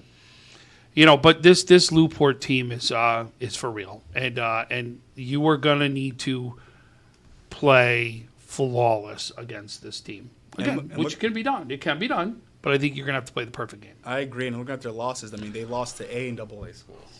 So it tells you that Coach knew that his team was pretty good, and let's just play higher competition to see how good are we really. Oh, and he's also won against some of those schools, too. Let's not take away some of that, too, right? They did beat Niagara Falls. Right. I believe Niagara Falls. I want to say they were Niagara Falls' first loss of the season. I think they were. It was. Yeah, I think it was. Yep. They beat Lockport, Kenmore West, Orchard Park. Orchard Park won, yep. Sweet Home. I mean, this is a Lewiston Porter team that is just running steamrolling through people. And as you guys talked about yesterday with the girls, I mean, what a time to be on the green machine, part of the green machine, where the girls and the boys could win a sectional title in the same year. I mean, this is amazing for that school right now. And they could do it again, too. Yeah. That would be amazing. But let's talk about, are there other teams that can absolutely do damage? Listen, Larry Jones is going to have his team ready to go. Yep. We know that, right? We got a chance to talk to one of the captains here in Logan and Shipley, and we did a game that had to be probably the most fun game where Depew played East Aurora. And literally you could see, and I made Shipley tell the story inside the interview, right? But they drew up a play where they were going to kick it over to the wing right there and shoot up a 3. And you saw the wing wasn't there. When Logan had come off, he told his guard, if that's not there, kick it back to me. I'm going to shoot it. And sure enough, it was like a double team down there, and they kick it over to Logan, and he just tosses the sucker up right literally center up to the basket, banks it off in and wins, and people just went nuts. Even we went nuts on air. I would love to see Larry's reaction to that. It was a great game. That's awesome. And the one thing Depew did show that day against East Aurora, Larry was thrilled with the first half defense, not so much the second half, but they played stifling defense in the first half. Both teams did. If you remember, even East Aurora played well in that game. They did. It was a tough physical matchup that Depew came out on top of. And then don't count, too. I mean, they've got a player. Jamari Clark right there is a kid who can score. He's at 14.8 points per game. He's a kid that's very lengthy that can go ahead and score, and he will be a scorer for this Depew team. You add him and Shipley and a couple of the other pieces right there, and this is a team that could absolutely make a run. And I'm intrigued with this team. I mean, they won a season-high 5 straight games just last month. They've only lost consecutive games once this year. That's impressive. I mean, this is a team where, Larry has his guys playing at a great level. And come the playoffs, it's time to get on another 5-game win streak and see what happens. I mean, this is a team that can definitely do damage. How about Pioneer? Thank you. That's exactly where I was going next, right? Same way. Because you're talking about, here's a team's beaten Depew, just beat East Aurora, right? Has taken on some of the best in the conference right here. This is a team we have not talked about enough. Some big wins down the stretch. They're only, they had a loss to Depew 7 games ago, and then come back and defend it with a 63-42 win, and then followed up with a win against East Aurora, 73-60. These guys are fun. Sam Platt, remember the name, right? Remember the name, another football guy. 19.4 points per game that's coming out of Sam Platt right now. And then Dalton Gibbo, right? Yeah. Another guy we're talking about on the football field. He translated over 9.7 points per game. No doubt. Coach has taken the athleticism, what he's got on that football field, and it's helping him out on the basketball court. And speaking of that, I mean, you also have guys that, again, I'm talking about the boards, but you got guys that can clean the boards. They have 3 guys with over 100 rebounds with Carter Gibbo, Owen Mason, and Sam Platt. I mean, this is a team that you got to box out and prevent them from getting those extra possessions if you want a chance to win. Platt. Remember what we recognized Platt for? Oh, yes. His size. Defensive side of the ball, what he Yep. can do, right? Yes. He should be crashing the boards. Yes. He's that Yes. good, right? Yeah. Sam, you're that good, and we recognize you in football because you were that good. I expect him to excel right there, and he's done that and added the scoring with it. Yeah, no, Pioneer. No, they ended the season strong, 2-game win streak. They won 4 of the last 5.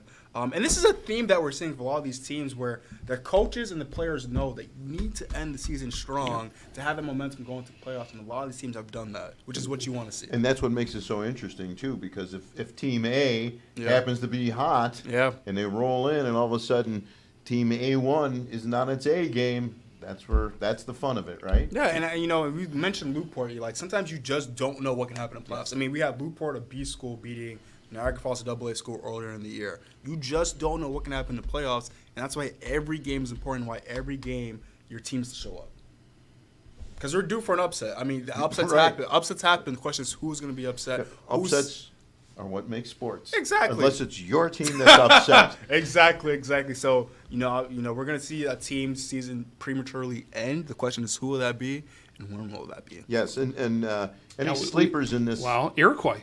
How do you not count Iroquois out in this, right? Now, remember, Iroquois played up conference-wise this year, right? So they're playing some of the teams that are up in conference right there. So now it's very similar to a West Seneca West, some of these other teams that play conference up, and then be able to play different teams when it comes time to the playoffs.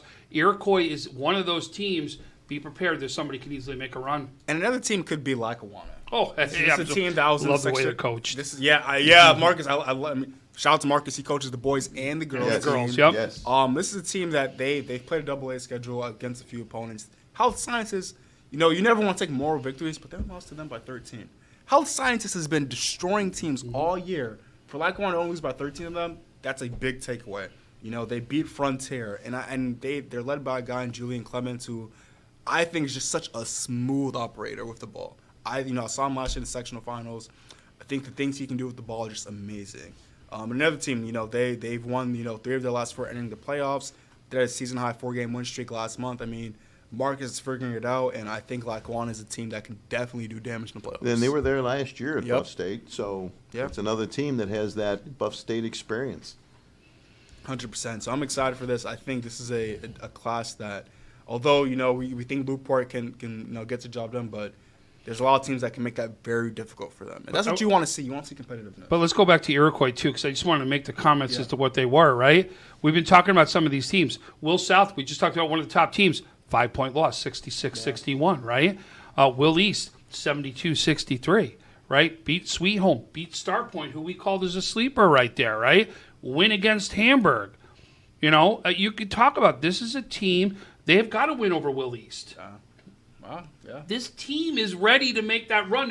They're a very dangerous 5 seed for somebody out there that can do it. And guess what? Your freshman quarterback is averaging 17.7 points per game, right? Yeah. There's a reason why Kleitz is out there doing what he can. Well, you and I saw him last year when he was an 8th grader put into a varsity game, and he 3 clutch threes from the corner. And you just don't see that often. I remember we were impressed that day. And then what he did on the football field this year, talk about a kid playing sports with confidence, coming into the playoffs now. That's a guy that's going to be a perennial always senior guy every single year. And we're going to be talking about him for Player of the Year here shortly. I mean, he's that good. Is he going to be better than his big brother? Well, he thinks. I think his brother even thinks it. So I think so too. But look at here, Nate McGoldrick, right? Good Another player. athlete, right? Matt Mercurio, right, is another one.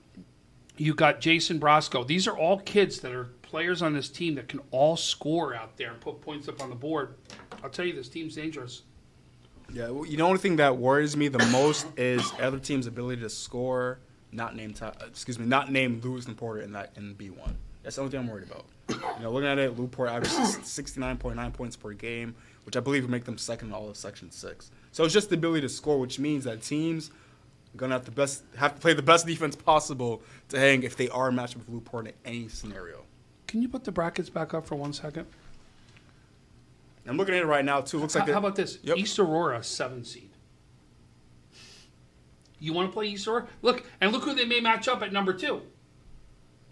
They can match up with Depew, where they've already had 2 fantastic games they've split on the year. This is tough.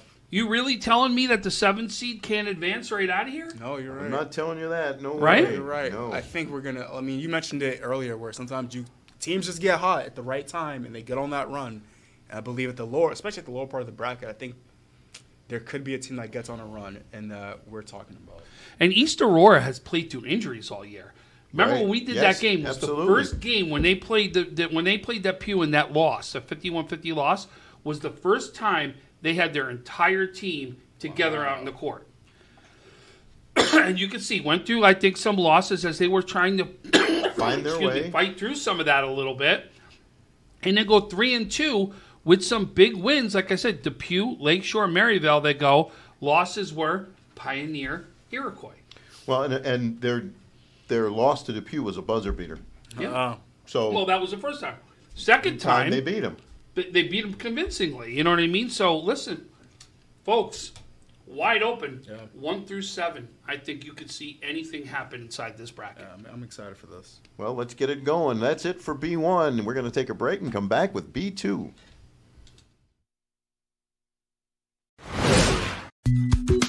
I love being home. There's nothing better than owning the perfect house to come home to. You've earned it, and we'll make it happen. Our local real estate experts and in-house team of financial professionals make buying, selling your home simple. Howard Hanna. Home happens here. I love being home. Sometimes it just isn't your day. We all need a little help from time to time. That's why we're committed to providing safe, quick, and cost-effective care. And we keep it simple. Just walk in. We're here for you.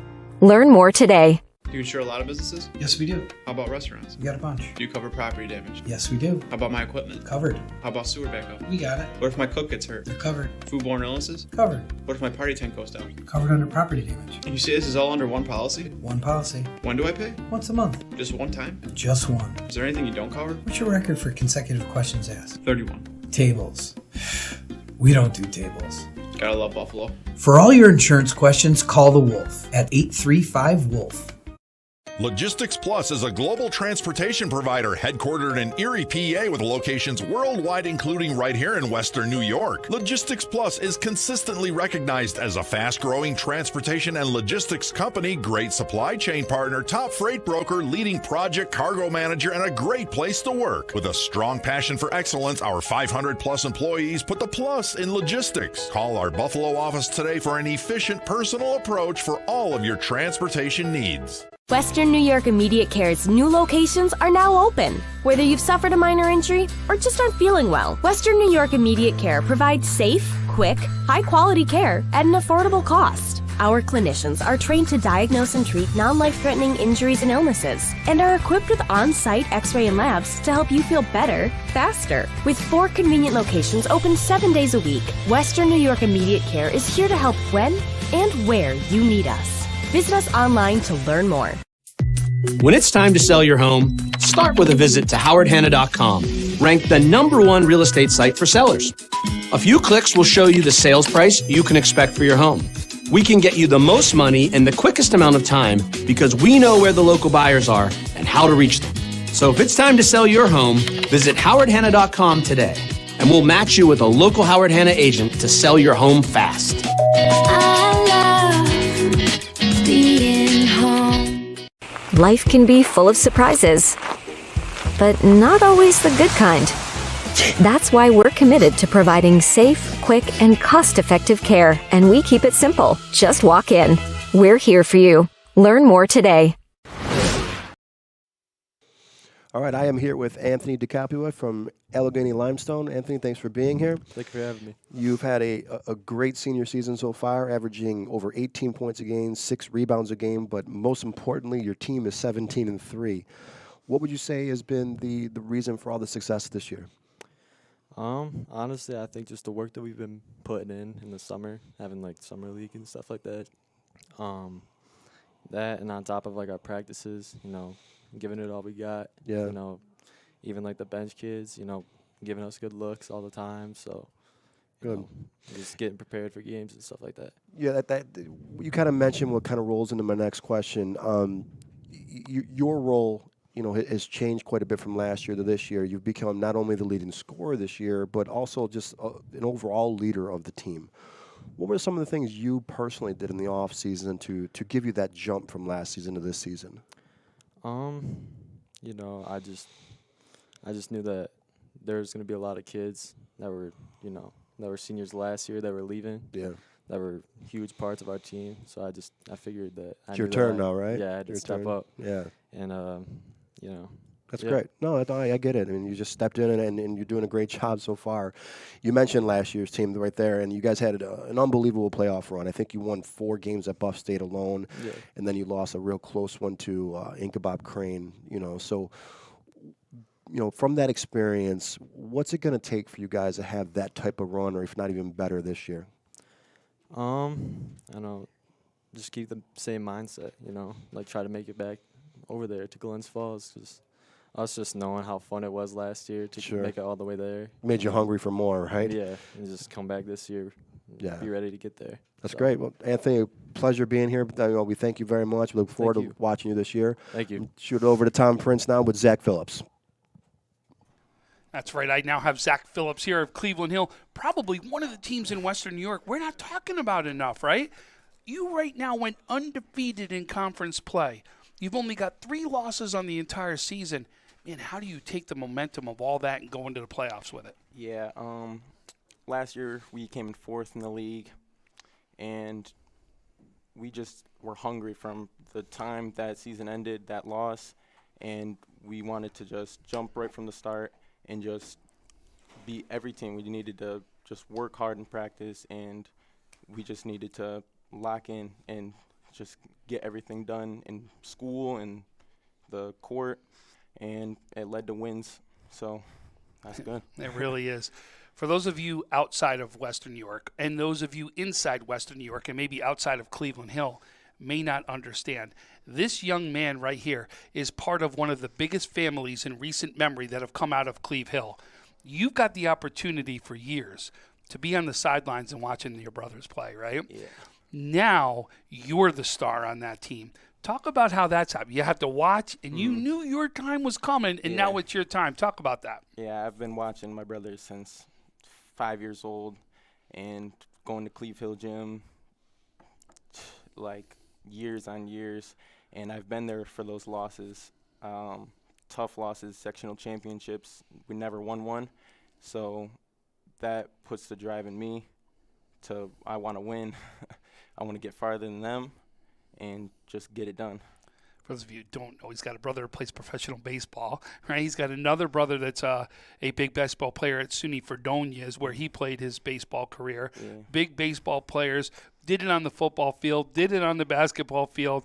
It just is a huge family when it comes to Cleveland Hill. So now let's talk about your division. Yeah. You want to go after that sectional championship, like you said. Yeah. But this is a unique division. Mhm. You haven't seen at least half of these teams ready inside your conference. Yeah. How do you prepare for that to get to the playoffs? We just have to work in practice. We're ready. We got to be ready for everybody. Doesn't matter what team it is. We'll know who we're facing, and we're just going to have to put the work in and get ready for whatever team we see and just keep winning. All right, so I say Cleve Hill gets to that sectional championship. What had to happen on the court to make that happen? It's got to be our defense. Just the defense, how we play, we press, we just shock teams, and finishing, we just got to finish. And if we get off to a bad start, we just got to keep working, and we'll be fine. And hopefully we get that win. Zach, I've had the opportunity to see your older brothers play. I now get the opportunity to see you play. Can't wait to see how this season plays out. Congratulations on all you've accomplished. Thank you. Good job. We are now going to kick it over to Francis Beck. All right, I'm with Lucas Brown of Salamanca, the new scoring leader in Salamanca history. So Lucas, when I saw that one of the tweets that I don't know if it was the basketball page or your athletic page put out with the other two leading scorers, the two other guys, the one was in black and white, and the other was clearly from the 80s or 90s with that weird yellow tint going on. So what does it mean to be up there with those guys, to be the new scoring leader in Salamanca? What it means to me is a lot of hard work and a lot of dedication I put into the basketball. Over the years, I've been practicing in the gym with my coach every day, trying to get better and better, and it's really paying off by becoming an all-time leading scorer at Salamanca school history. Now, this could be something maybe that you've always been good at or something you've been working on lately. What aspect of your game are you most proud of? What aspects of the game I'm most proud of is just sharing the ball and like the ability to score everywhere on the court and getting everybody involved, of getting the wins and stuff, and just being a positive on the court. All right, so you guys are 18-2 in the season in that tough CCA West 1 division. What's been the key to your team's success so far? The key to our success so far is just being able to handle pressure under control, and just we really work on in practice. Practice is our goal to us, so we work on defense and rebounding is going to take us far during the playoff run. So just got to keep working on that and just keep going. You guys went to the state semifinals last year. What did you learn from that experience that you really taken it into the season?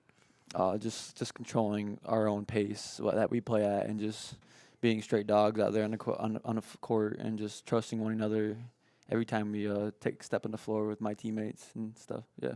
And finally, if you can be one thing, what do you guys need to do in order to reach the state championship this year? Just trust one another on the court, and just be just take it all your best and just keep going, and just we gotta, if you really want to go far, we gotta play defense and rebound the ball every day. Fourth quarter really good. So that's all we gotta do. Just keep it straightforward, right? Keep it straightforward and just keep going. All right, thank you, Lucas, for coming in. All right, we're going to take a short break. When we come back, we're going to look at this B2 bracket and talk about what Salamanca and the teams they're going to have to face. You're watching the 2023 Boys Basketball Playoff Preview Show on Western New York Athletics. Does he do car? Forget about it. How about home? Forget about it. Does he get good rates? Forget about it. And you're saying there's no problem too big for this guy? Forget about it.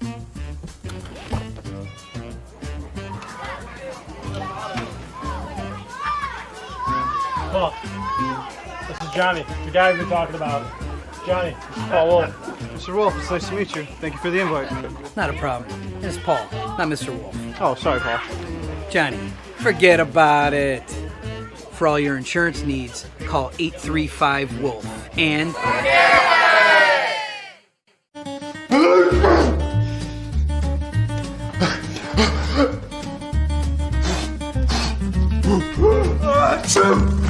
Avoiding care can lead to worse problems. Don't delay care. We're here for you. When you're ready to buy a home, start your search at howardhanna.com. You'll be the first to see new listings, find similar properties, and connect with a local Howard Hanna agent. Get started today at howardhanna.com.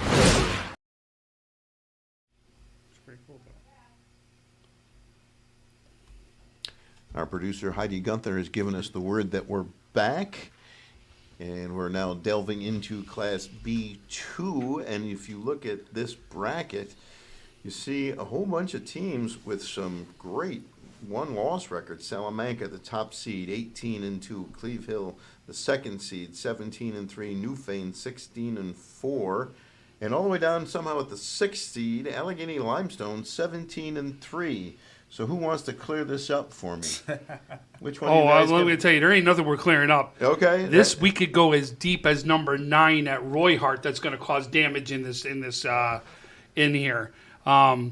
There is legit. This is why, and it's why I've been asking the question. One question I've been asking the players over there. It says, especially in B1, B2, C, in the C's here, you see where these are 3-4 conferences coming together that you are not going to see half these teams. You know nothing about. How do you prepare for the playoffs? That's a great question. Right? Yeah. How do you prepare when you don't know anything about these teams besides what maybe you've seen you know what I mean, on social media, or you're looking at their record, right, or what they did in the like team that you did. Kind of puts a premium on the coaches to find out what these teams are doing. And film, I mean, there's a lot of things, but when you look at this, flat out that's out there.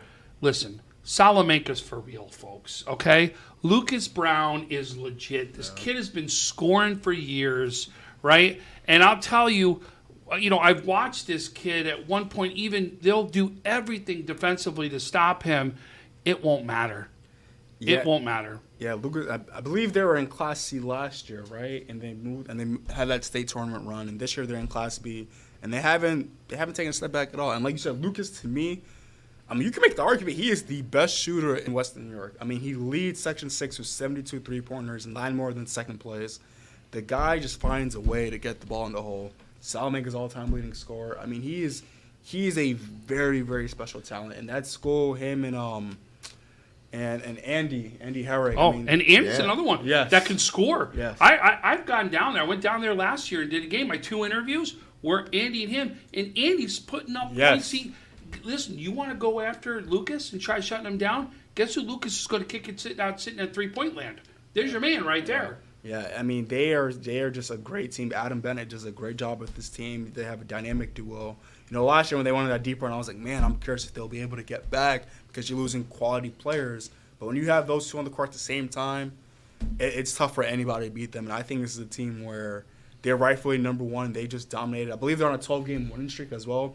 Yeah. Talking about a team that's hot to end the season, only 2 of their games have been decided by 10 points. Seriously? 10 points or less. 10 points or less. Wow. And on their 12-game win streak. And now, were those 2 games that were 10-point games? Were they close up until the end, or is it? Do we know? That's a great guess. Well, here, I mean, you can see it. Fredonia 68-46, Allegheny Limestone 50-39, Olean 70-43, Southwestern 57-52. There's the close one. Clymer 55-35, Dunkirk 86-24, Fredonia 70-61, Allegheny Limestone 54-42, Olean 63-56, Southwestern 65-33, Dunkirk 79-47, and Randolph 59-48. The loss before that was to Avon, who's not even a part of Section 6. There's one of the losses, right? And the other loss is Randolph, who they revenged. So that tells you, finding a way to beat Salamanca if you're in Section 6 in the playoffs is going to be a very tall task. Yep. And I just, for them to be, again, I believe they're in Class C last year, so for them to be up a class again just to keep doing what they're doing, this is a great team. And I just, for me, I know I'm talking a lot about Lucas, but Lucas, man, he is a sharp shooter. This dude, it doesn't matter. Like, he is Western New York's version. Jakai Rain just walked in, of kind of like Steph Curry. Those are 2 guys that take deep shots and they hit them. And as you alluded to, how do you guard that? No, you can't, because the minute you try to come out to them and guard that 3-pointer, they're going to take 1 step around you and they're going to have the hole right down to the lane. And if you're going to then try to help defense, somebody's wide open. No. So it's either way is what's going to happen. And that's the beauty of having a 3-point in your arsenal with range, because if I'm going to decide to come out and do that, you've just opened up the entire offense for my team. And all of us saying all this is exactly why it's going to be tough for teams to find a way to beat Salamanca. But it's not. It's doable. I mean, like you mentioned, you have teams that you don't play colliding together, and that's what makes the playoffs special. I mean, we could see Olmsted. Look at Allegheny Limestone. What seed were they last year? They were unbelievable. They were like an 11 seed last year. They went on that run. You know what I mean? They went on that run, and we kept saying, everyone's betting against this team. Nobody wants to. And sure enough, we're watching them go right on to the sectional championship. You want to bet against them at a seed? No. Right? No. You know what I mean? There's not a question. Roy Hart's a team that's intriguing me right now. They've been coming up big as of late with a 13-7 in record, right? They've got a scorer on this team that has not been talked about enough, was Jamel Johnson. 24.4 points per game is what he's averaging out there. He's one of the top scorers out there in Western New York that's not really getting any pub, and it's probably because he's in the Niagara-Orleans Conference right out there. But when you look at a team, especially as of late, when we look at some of their games right there, remember Star Point we talked about? Yeah. Guess who they got to win against the last 2 games, 55-52, right? Medina's a team we always talk about who's a powerhouse, 67-52, right? This is a team, watch out, could make a run. This is one of those teams nobody's really seen. You don't shut down their scorer right here and watch out. It could be a long day for you. And you look at them. This is one of those teams. You look at them. Oh, it's a 9 seed. No big deal. Be careful right here. Yeah. Well, we got a couple other teams. The 2nd and 3rd seeds. Cleve Hill 17-3. Yep. Newfane 16-4. I mean, they didn't win all those games by accident. So all these teams are a threat. Cleve Hill won every game in conference. They were undefeated in conference play. Their only losses come Depew, right? Roy Hart. 2 good teams. Okay. Pioneer are their 3 losses. Wow. Right? So those are 3 quality losses when you look at them. But we're just talking about Roy Hart, right? 9 seed sitting right there, 2 seed. They won in that game 63-48. That's the 9 seed right there. It's a dangerous 9. And there are Salamanca. They're also on a 12-game win streak. I mean, this is a class. This is Newfane's another one. It's right in there. Newfane's got to win it. That's over these guys. And look at Newfane. Newfane's on a 1, 2, 3, 4, 5, 6, 7, 8, 9, 10, 11-game win streak themselves. Something's got to give, and B2 might be the playoff bracket where it's like this could turn into a total mess because of the quality of teams that we're about to see.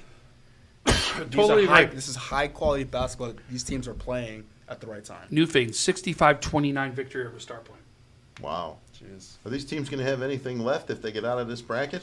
Well, because this is going to be difficult. Or does it? If you come out of this bracket, are you battle tested to make a run? That's a good question. Right. That's another question that comes into play right here to see if they really can, make a run out of this. But you got teams that are perennial faces when it comes to Buff State. But again, Cleve Hill, Newfane, right? Roy Hart in there. These are all teams that I'm going to tell you, watch out for. I like it where you could see anything happening all the way down to number 9. And that is the beauty of the playoffs. Yeah. And also, quick mention of Tapestry as well. I believe they're 2nd. Sorry, yes. Yeah. No, Tapestry, they're perennial powerhouse. Yeah. Let's talk about them, yeah. And they are 2nd in Class B in scoring at 64 points a game. I believe they have 2 15-point scorers. They do. So this is a team that, again, won Nashawn Young and Neil McClary. And they've won 5 of their last 6 entering the playoffs. So this is, as we're talking, lost to Allegheny Limestone last year in the championship, right? Yeah. So if you think Tapestry's not a team, you're absolutely right. Sorry, we should have been talking about them. This is a team that you will see make a run every single year. Another team you better not overlook. And of all the teams we've talked, of all the classes we've talked about, all the brackets, this might be the most competitive. I mean, this is a lot of quality basketball being played right now. A lot of teams on 10-plus game winning streaks, a lot of scores. I mean, I'm excited for it. I feel like this is that blend. This is that one where it's a really blend where you just don't know, right? You're looking at it and you think, well, maybe this division's not as competitive as this one. I get all that. But some of them have played each other and see what's out there. Like, this is going to be a very fun division. But will I be surprised to see another Allegheny Limestone run, from some team? No, not at all. Well, by one-loss records, this B2 class seems to be the most interesting because they got the most teams with the most wins. And I was going to say that, I mean, to have 15 teams out of 17 with at least 10 wins, your 16 seed has 9 wins. Yeah. I mean, this is who is it right now? Right here, where did number Akron? 16 is Southwestern 9-11. Number 15 is Akron 11-9. Well, Akron 15. It's your 15 seed right there with 11 wins. Yeah. Like it's a winning record of 15.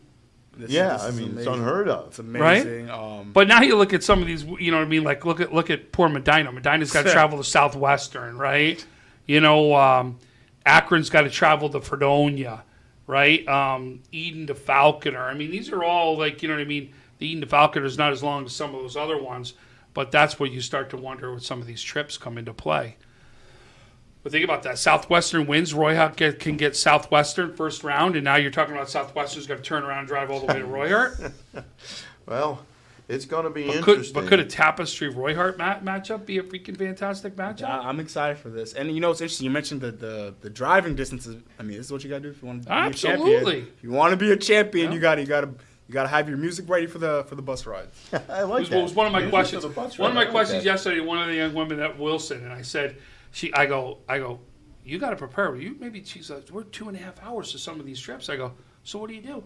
She's like, well, I got to make sure I stay alert. I'm into the games. I go, all right, what music you listen to? Yeah, you got to have some music that you listen. She's like, nothing in particular. She's like, I just want to make sure I'm ready to go. Well, I think it's fair to say that in Class B2, all these teams are ready to go and chomping at the bit to get after it. That'll do it for B2. We'll take a break and come back with Class C. Western New York Immediate Care's new locations are now open. Whether you've suffered a minor injury or just aren't feeling well, Western New York Immediate Care provides safe, quick, high-quality care at an affordable cost. Our clinicians are trained to diagnose and treat non-life-threatening injuries and illnesses and are equipped with on-site x-ray and labs to help you feel better, faster. With 4 convenient locations open 7 days a week, Western New York Immediate Care is here to help when and where you need us. Visit us online to learn more. Do you insure a lot of businesses? Yes, we do. How about restaurants? We got a bunch. Do you cover property damage? Yes, we do. How about my equipment? Covered. How about sewer backup? We got it. What if my cook gets hurt? They're covered. Foodborne illnesses? Covered. What if my party tent goes down? Covered under property damage. And you say this is all under one policy? One policy. When do I pay? Once a month. Just one time? Just one. Is there anything you don't cover? What's your record for consecutive questions asked? 31. Tables. We don't do tables. Gotta love Buffalo. For all your insurance questions, call the Wolf at 835-WOLF. Logistics Plus is a global transportation provider headquartered in Erie, PA with locations worldwide, including right here in Western New York. Logistics Plus is consistently recognized as a fast-growing transportation and logistics company, great supply chain partner, top freight broker, leading project cargo manager, and a great place to work. With a strong passion for excellence, our 500-plus employees put the plus in logistics. Call our Buffalo office today for an efficient, personal approach for all of your transportation needs. I love being home. There's nothing better than owning the perfect house to come home to. You've earned it, and we'll make it happen. Our local real estate experts and in-house team of financial professionals make buying or selling your home simple. Howard Hanna. Home happens here. I love being home. All right, I am here with the 6'6" sophomore from Highland, Brady Wiskup. Brady, thank you for being here. So, Brady, as you obviously know, that basketball is the ultimate team game, right? I was looking over your team's stats, and one thing really crazy shoots out. You guys have 4 players that all average over 13 points a game. That is amazing balance. Talk about having that balance and how that has helped you guys be successful this year. I think our team is offensively gifted, and we put in the effort on offense definitely, and we can just get the ball around and score on offense. We are great at passing, and it just goes around equally. That's great. So you personally went from averaging 5 points a year last year as a freshman all the way up to over 17 points a game this year as a sophomore. What are some of the things you did in the offseason to take such a huge jump from that to this year? Yep, over the offseason, our coach put in a bunch of work for us. We had a lot of things going on, summer league to AAU, to just getting in practices over the summer, and we just grinded all the time. That's great. So you guys, you're 15-5. You started the season 8-0, okay? And then a little bit of a roller coaster the last 12. You've gone 7-5. So now it's playoff time, and it's win or go home. What is it going to take for you guys to go back to how you are on firing on all cylinders the first 8 games and having a nice playoff run? I think our defense needs to step up dramatically, and we just we gotta play together. We gotta get back in our mojo, and yeah, that's great. Brady, wish you the best of luck. Good luck this season. Good luck the playoff run. I'm going to shoot over to Tom Prince. I now have Carson Conley from Randolph. I'm excited about this one. You know it, Randolph, one of the top teams here in Western New York. You have absolutely been phenomenal as far as the team is concerned. Randolph, 16-4 in the season with all 4 losses to non-conference teams. What have been the keys to success to have that happen? Well, I think our biggest success is coming from our three-pointers. Going into the season, we knew we were going to be a three-point shooting team, and three-pointers is where we get our energy from. If we're hitting threes left and right, it just flows, and the energy is always there when we hit threes, but the opposite is true too. When we don't hit threes, it's tough, and we struggle as a team. So our biggest focus is how we can get threes for guys and playing together as a team. I'm going to deviate from what we talked about, right? You're the first one that has said the threes like that to me, right? Which I think is awesome, that you knew exactly what you felt the difference is. Mm-hmm. If you get the opportunity to get to Buff State, they say that's one of the hardest places to come out shooting threes because of the depth that's there, the perception. Yeah. How do you make quick adjustments there as a team? Yeah, so I remember going there my 9th grade year. I got pulled up from the JV team to play varsity, and I ended up getting in the last few minutes of the game. And it is quite different. You know, the space between the hoops is actually, for a shooter, different, and it is tough to shoot in areas like that. We've played in a couple of gyms like that, but it's not going to stop us. You know, we know what we're talented for, and we're going to keep shooting, and we know that we'll fall. No doubt. So for the playoffs, many of the teams you haven't seen yet, right? A lot of these teams are playing in different divisions you haven't seen yet. Yep. How do you prepare for these teams as you make a run in the playoffs? Well, I think we need to focus on what we can control, and right now that's getting healthy and getting in shape. Right now, this deep into the season, we can't really get better at our fundamentals. So what we need to work on is getting in shape and making sure we can play 4 quarters at full capacity, and playing together as a team is another big thing, and sharing the ball, because we all can score, and making sure we get the right shot is a big thing. Now, signature win this season. To me, I think it's got to be Nichols, right? Do you agree? For sure, yeah. All right. So with that as your big win, right? Talk about it. How did it do for the team? How is that going to vault you into the playoffs? Like, really, how does this something? Is this that big of a game that can vault you through the rest of the season? Yeah, I think back to that game, and really the biggest thing that comes to mind was the energy that was there. It was just, before the game and the practices before the game, it was just like we were all ready and locked in, and shots were falling in practice, and we just knew, like, we wanted this game bad, and that's how it's got to be coming into the playoffs. You know, just playing ready and aggressive and coming out hitting. No doubt. So I say Randolph gets to the sectional finals. They get their chance to play at Buff State. What had to happen on the court for that to happen? I could give you a few reasons, but I think it really channels down to talking together as a team. You know, playing defense is huge, and we haven't talked enough on defense this regular season, but we got to work on it, and talking just makes everything flow. And you know, when everybody knows what's going on and being aware, it's really big. And then on the offensive end, like I said, we got to share the ball and making sure we're getting the right shots. Sounds like a coach. Or it sounds like someone who runs a huddle is what it sounds like, right? Yeah, hey. There you go, buddy. Hey, listen, great job today. Great job this season. Can't wait to see how it plays out. Now we're going to turn things over to Francis Beck. All right, thanks, Tom. I am now here with Shamir Davis of MST. You guys are 13-7 in Yale Cup 2, and I think what's really impressive when I look back at everything, you guys doubled your wins almost from last year. So tell me, what's been the key to that turnaround this year?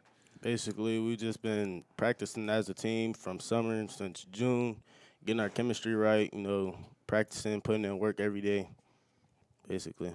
All right, I want to talk about you for a second. You're averaging, 18.5 points a game. That's top-level stuff there.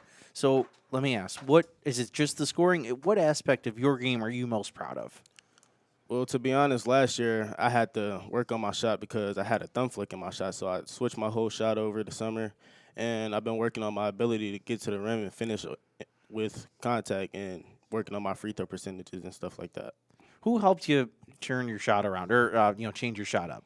Well, it was 2 of my teammates, one this year, Tyon Sanford, and one from last year, Nazir Williams. Basically, when I shot, my thumb, it would flick the ball, and it would make my shot inconsistent. So we got in the lab over the summer and fixed that. All right, wow, that's really good, especially at your age, to be able to make that kind of a change. Because I'm sure you've been shooting like that for, 5, 10 years? All right, that's really good. And then finally, How far does this team, can they go in the postseason? And what do you guys need to do in order to make it to Buff State?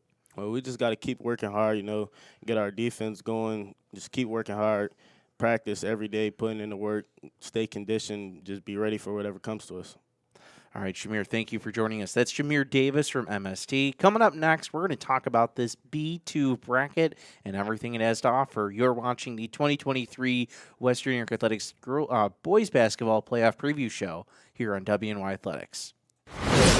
Western New York Immediate Care's new locations are now open. Whether you've suffered a minor injury or just aren't feeling well, Western New York Immediate Care provides safe, quick, high-quality care at an affordable cost. Our clinicians are trained to diagnose and treat non-life-threatening injuries and illnesses and are equipped with on-site x-ray and labs to help you feel better, faster. With 4 convenient locations open 7 days a week, Western New York Immediate Care is here to help when and where you need us. Visit us online to learn more.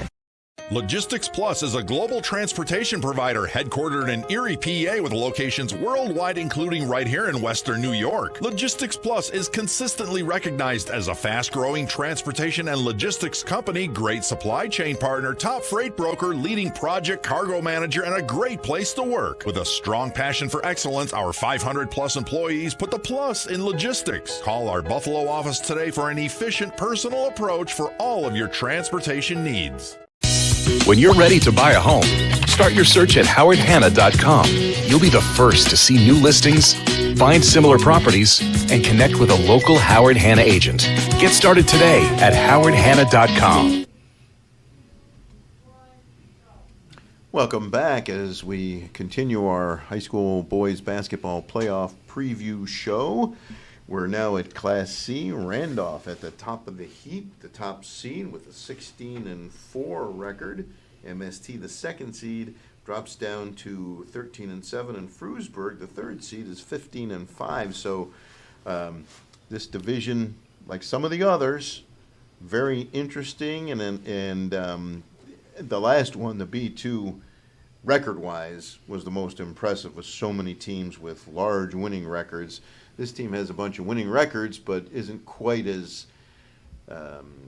filled with teams that have those same kind of winning records. And I guess Randolph at the top of the heap there is a very interesting top seed at 16-4. Yeah, I mean, for me, Randolph stands out a lot. I mean, this is a team that, although they're not on the crazy winning streak, I believe they're on a 7-game winning streak to end. They won 7 of their last 8.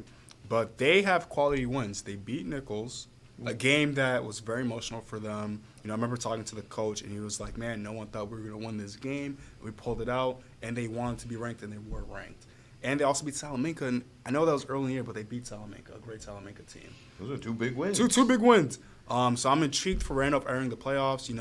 Tom did an interview with Carson Conley. This is their leading scorer on the team. Hind, actually, I think is the leading scorer. scorer, isn't he? Excuse me, you're right. Drew Hind is the leading scorer on the team. Second is Carson Conley. Great dynamic duo there. And then you have Jaden Huntington as well. I mean, the 3 great offensive players. I think Randolph, rightfully so, is number 1. I'm excited to see them go on this run. And a tough team to defend, because when you talk to Carson, he'll tell you we can all shoot the 3. Yes. Right? We're going to live or die by the 3. So you got to do 1 or 2 things. You're going to play zone against that. I'm going to shoot over the top of your zone all day. So I got to go to a man-to-man. And when you go to a man-to-man in certain instances like that, you find other ways to be able to beat teams, especially if you can beat one matchup out there on the floor. And touching about the man-to-man thing is also a lot of teams play zone where if they're, I think Randolph specials, they'll make you uncomfortable, forcing you to play man, knowing that every team has their weak defenders. The question is they're going to find a way to exploit that to get their shots up. Yep, totally agree. Now, we talked about bigs in Western New York. We just invited a big right here, so you better watch out because Holland's got their big, right? And we actually had here Brady Wiskop right here from Holland, who's one of their bigs. We got a chance to interview him in there. You want to know what's interesting about this team? 4 scores that are over 13 points per game. Wow. That's tough to defend. Right? So a very interesting team came out of the gates 8-0, went kind of like, on a 7-5 the rest of the way. But I'm going to tell you, very scary team with the makeup of these guys, and could be a very scary seed for as a number 4 walking in here. Interesting. I mean, you mentioned that 4 13-point scorers. Holland is the best scoring team in Class A, averaging 68.3 points per game. And that's the name of the game, is just getting buckets, and it's all about matchups. I mean, I believe last year they were in a sectional championship game last year against Salamanca. So this is a team that's been there before, and looking to do it again and actually get the job done. You know, you want to talk about scoring, you got to go to Silver Creek, right? Yeah. You absolutely have to talk about, Silver Creek player right here. Right? Sorry, hit the. I'm assuming you're. I'm sorry, not Silver Creek. I meant North Collins, is what I was thinking there. But North Collins is the D division, so I apologize. I don't know why I was thinking. But Silver Creek, who is a number 5 seed, They got a here. guy like Ray Cortez. Absolutely. I believe. Matt Wolben, who's averaging 15. Ray Cortez is at 15.7. So you got 2 15-point scores right there. Tough finish to the season right here, right? But had some key wins coming into there where you could see like Ella Cavill, we talked about, even though it's a D, is a top seed that's down there. But again, you've seen a team that's been, well tested, has a win over Dunkirk earlier in the season. So, a game 46-29 game versus Randolph. You can see some games in there that they've had close games, at least in some of these losses. And for me, I mean, we talk about Silver Creek. I mean, this is a team where we talk about teams getting hot. They've struggled to end the year, and I'm hoping that with the playoffs here, they get it back together. I mean, you never want to see a team struggling when the games matter most. True. Well, we don't want to overlook Frewsburg. That's exactly where I was going next. Frewsburg was my next, right? Gavin Smith, 17.8. Connor Murray, 15.2. Zach Carr, 13.8. 3 scorers right there, over 13 points a game. That right there is something that you want heading into the playoffs, because you're not going to have to be able to focus on one player in a team like that. And you mentioned Frewsburg. I mean, Frewsburg is second in Class C in scoring. And they have, like you said, Gavin Smith. He's third in Class C in scoring as well. So they are a high-powered offense with one of the best scorers in the whole class. Now, did we mention MST and or Holland? Well, Holland we talked about. That was what we talked about with the big. And MST was going to be the next where we were going to go. MST, you got Shamir Davis, number 2 in the class, and scoring 18.5 points per game. Did you hear the story of his when Francis came in with his interview with him? No, what's the story? So that was him, right? What Yeah. we talking about? He actually had to come in and change his shot in the summer. So he actually had it look like a thumb that was an issue coming into the season, and they fixed it. Had to change his shot coming into the season, and to do that, change your shot and still be a top scorer. That's something that's Good for big. him. Yeah, I was going to say credit to him. Yeah, You figured out a way to be, still efficient and useful for your team. Here's a big win, 64-61 over International Prep. Did he, by any chance, mention in that interview how he found this out, which coach helped him change the shot, how all that worked? Teammates. His It was teammates. teammates. Was the ball not coming off his He was hand? He was flicking. So he wasn't getting any kind of backspin and It was like flicking to the side. The thumb would Interesting. flick it out, yeah. So if the That's a flick great was little coming to the tidbit. side, what was happening, there had to be a directional with the ball right there Right. that he was trying to fix. But I think iPrep right there, we talked about one of the top seeds in the A conference right there. That's a big win right here for MST and shows where they stand. East, who we know is a team very good to win against East too. Mm-hmm. I think this is a team, like you said, be careful for because you're probably not thinking because you haven't seen them play at all. This is a team that could play, will be in the mix. And that's the thing about some of these city schools or a lot of teams that are, hour and a half out where we don't really see them. So that's what makes them more dangerous because the unfamiliarity with them. Right, and that again is the beauty of the playoffs. Yeah. We're not the only ones not familiar with some of these teams. The teams aren't familiar with each other. Then that's what we talked about. That's why I've been asking that question so much because you want to know what you're going to do to be able to plan for some of this. All right, well, that's going to do it for Class C. We're going to come back and talk Class D after this break. Does he do car? Forget about it. How about home? Forget about it. Does he get good rates? Forget about it. And you're saying there's no problem too big for this guy? Forget about it.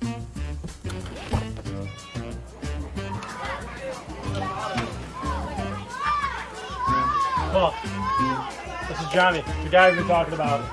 Johnny, Paul Wolf. Mr. Wolf, it's nice to meet you. Thank you for the invite. Not a problem. It's Paul, not Mr. Wolf. Oh, sorry, Paul. Johnny, forget about it. For all your insurance needs, call 835-WOLF. And...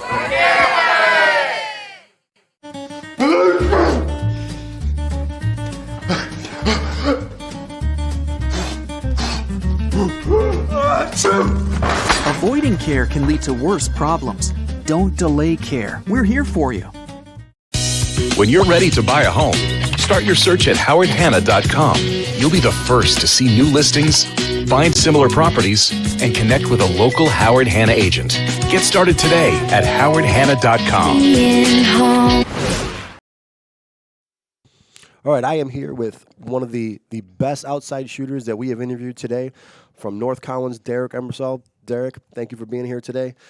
The junior averaging over 24 points a game, having a fantastic year. As I mentioned, one of the best shooters in all of Western New York. You've had over 30 points a couple times, over 43 points in a win against Portville. So what would you say has been the reason for all the success you've had so far this year? I've great teammates. They set me up. They set great screens, give me great passes.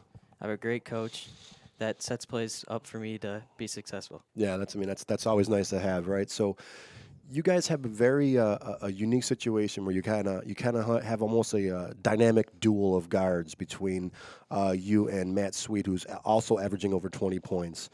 Talk to me about what it's like to have someone just as good of a shooter and that can be just as hot as you at any given height across the court from you.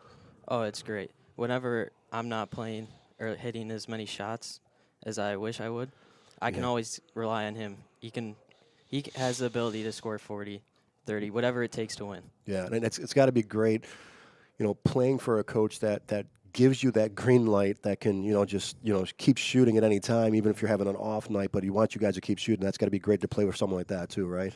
Yeah, Coach always says, if you're not shooting hot, keep shooting until you get hot. That's a great philosophy. I would love to play for that philosophy. So you going into the playoffs, you guys are the third seed for the Class D playoffs, and it seems like you're in a league where pretty much everybody's kind of beating up each other. It's really it's kind of like anybody can win this thing type of thing. What do you think it's going to take to go into a deep playoff run? We just got to stick together, play great defense, rebound, and not get on each other if we go down 10. Yeah. We're still in the game. And make a lot of threes, right? Yeah. All right, Derek, it's been great having you here, buddy. Good luck the rest of the season and the playoffs. We look forward to looking to you. Thank you. Thanks. Shoot it over to Tom Prince. Western New York. I have with me the number one scorer here in Section 6. He's the number one scorer in Western New York. He's averaging 27.6 points per game, and he's a sophomore. I got him right here. Carson, I got Carson Swanson here with me. Carson, congratulations on a great season, first of all. Thank you. So listen, you are probably the one scorer, too, in Western New York that's not talked about enough. Right? You are the leading scorer. You're the one that we should right out there be able to talk about, giving the press to. So I want you to talk about your game as a scorer and tell a little bit everybody what you do actually out on the court.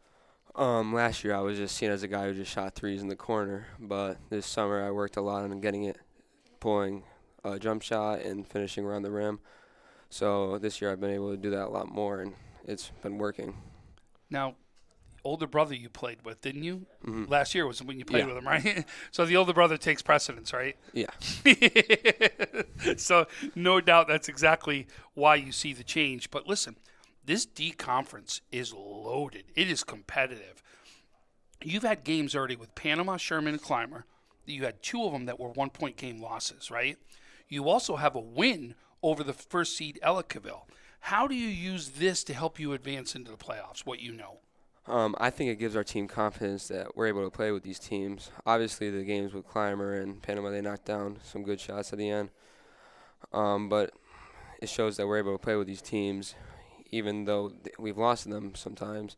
But we're able to use that and to come back next time and hopefully get a win. Is there anything you learned from any of those losses that's going to help you? It teaches us what we have to do to what defense we have to play against them and how we're able to our plays against their defenses, how we're able to score and do our thing.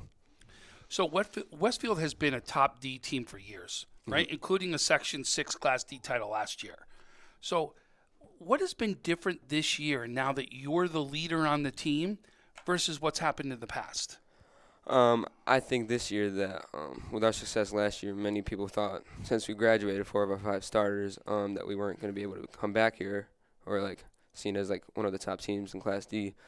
But I think that we've set a tone and people see us as like one of the good teams in our class size, and that people they change their defenses to against how they play me and our team. So we have to like keep doing what we're doing and hopefully it works. So you've seen a lot of different defenses thrown at you because of your scoring capabilities. Mm-hmm. So that's where the adjustment really has been made, you think? Yes. Okay. So now here's the question.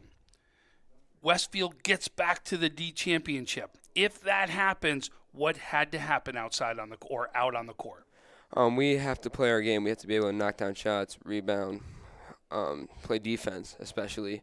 We have some good shooters in our league, and when it's hot, when they get hot, it's hard to stop them. But if we can like limit them to a certain amount, I think we should be able to get the job done. You heard from him. The #1 scorer in Western New York. He's a sophomore. You got 2 more years to hear from this young man. Carson Swanson, congratulations on a fantastic season. Thank you. Let's kick it right now over to Francis Beck. All right, I'm with Blake Kopta of Clymer, and this Clymer team, I want to talk about this. 16-3 in CCAA West 2. Now, I looked at last year. It's almost the exact same record. So, on paper, things seem the same, but how was it different? This year, we really have more confidence, coming off the loss last year in the semifinals against Sherman. It really gave us some drive for this year. Coming into this year, people didn't think we had it. We lost one of our big scorers last year, so just coming in, having that drive. Blake, I want to talk about you for a second. You're averaging 14.8 points per game. Tell me, what aspect of your game are you most proud of out on the floor? Probably my shooting. Last year I was pretty good. This year it's fallen off a little bit, but they still have to respect me a lot. I could shoot from wherever I want. Coach gives me that green light, so. All right, and then finally, you guys lost in the semifinals last year to Sherman. Tough loss down at JCC. What do you guys need to do to take that step, make it to the sectional final, and maybe even make it to Buff State for Far West Regionals? We really just have to keep playing good defense. We've been playing good defense all year. It's what's led to our wins. We just got to stay confident, really. All right, that's Blake Kopta from Clymer. Coming up next, we're going to talk about this Class D bracket, Clymer, and all the great teams in Class D, and look it over. All right, you're watching the 2023 Boys Basketball Playoff Preview Show on WNY Athletics. Does he do car? Forget about it. How about home? Forget about it. Does he get good rates? Forget about it. And you're saying there's no problem too big for this guy? Forget about it.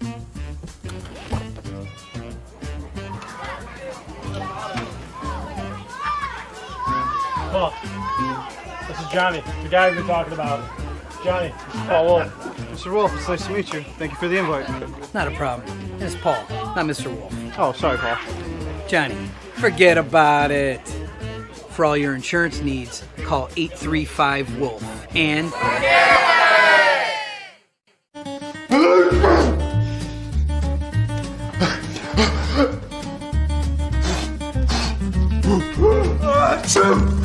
Avoiding care can lead to worse problems.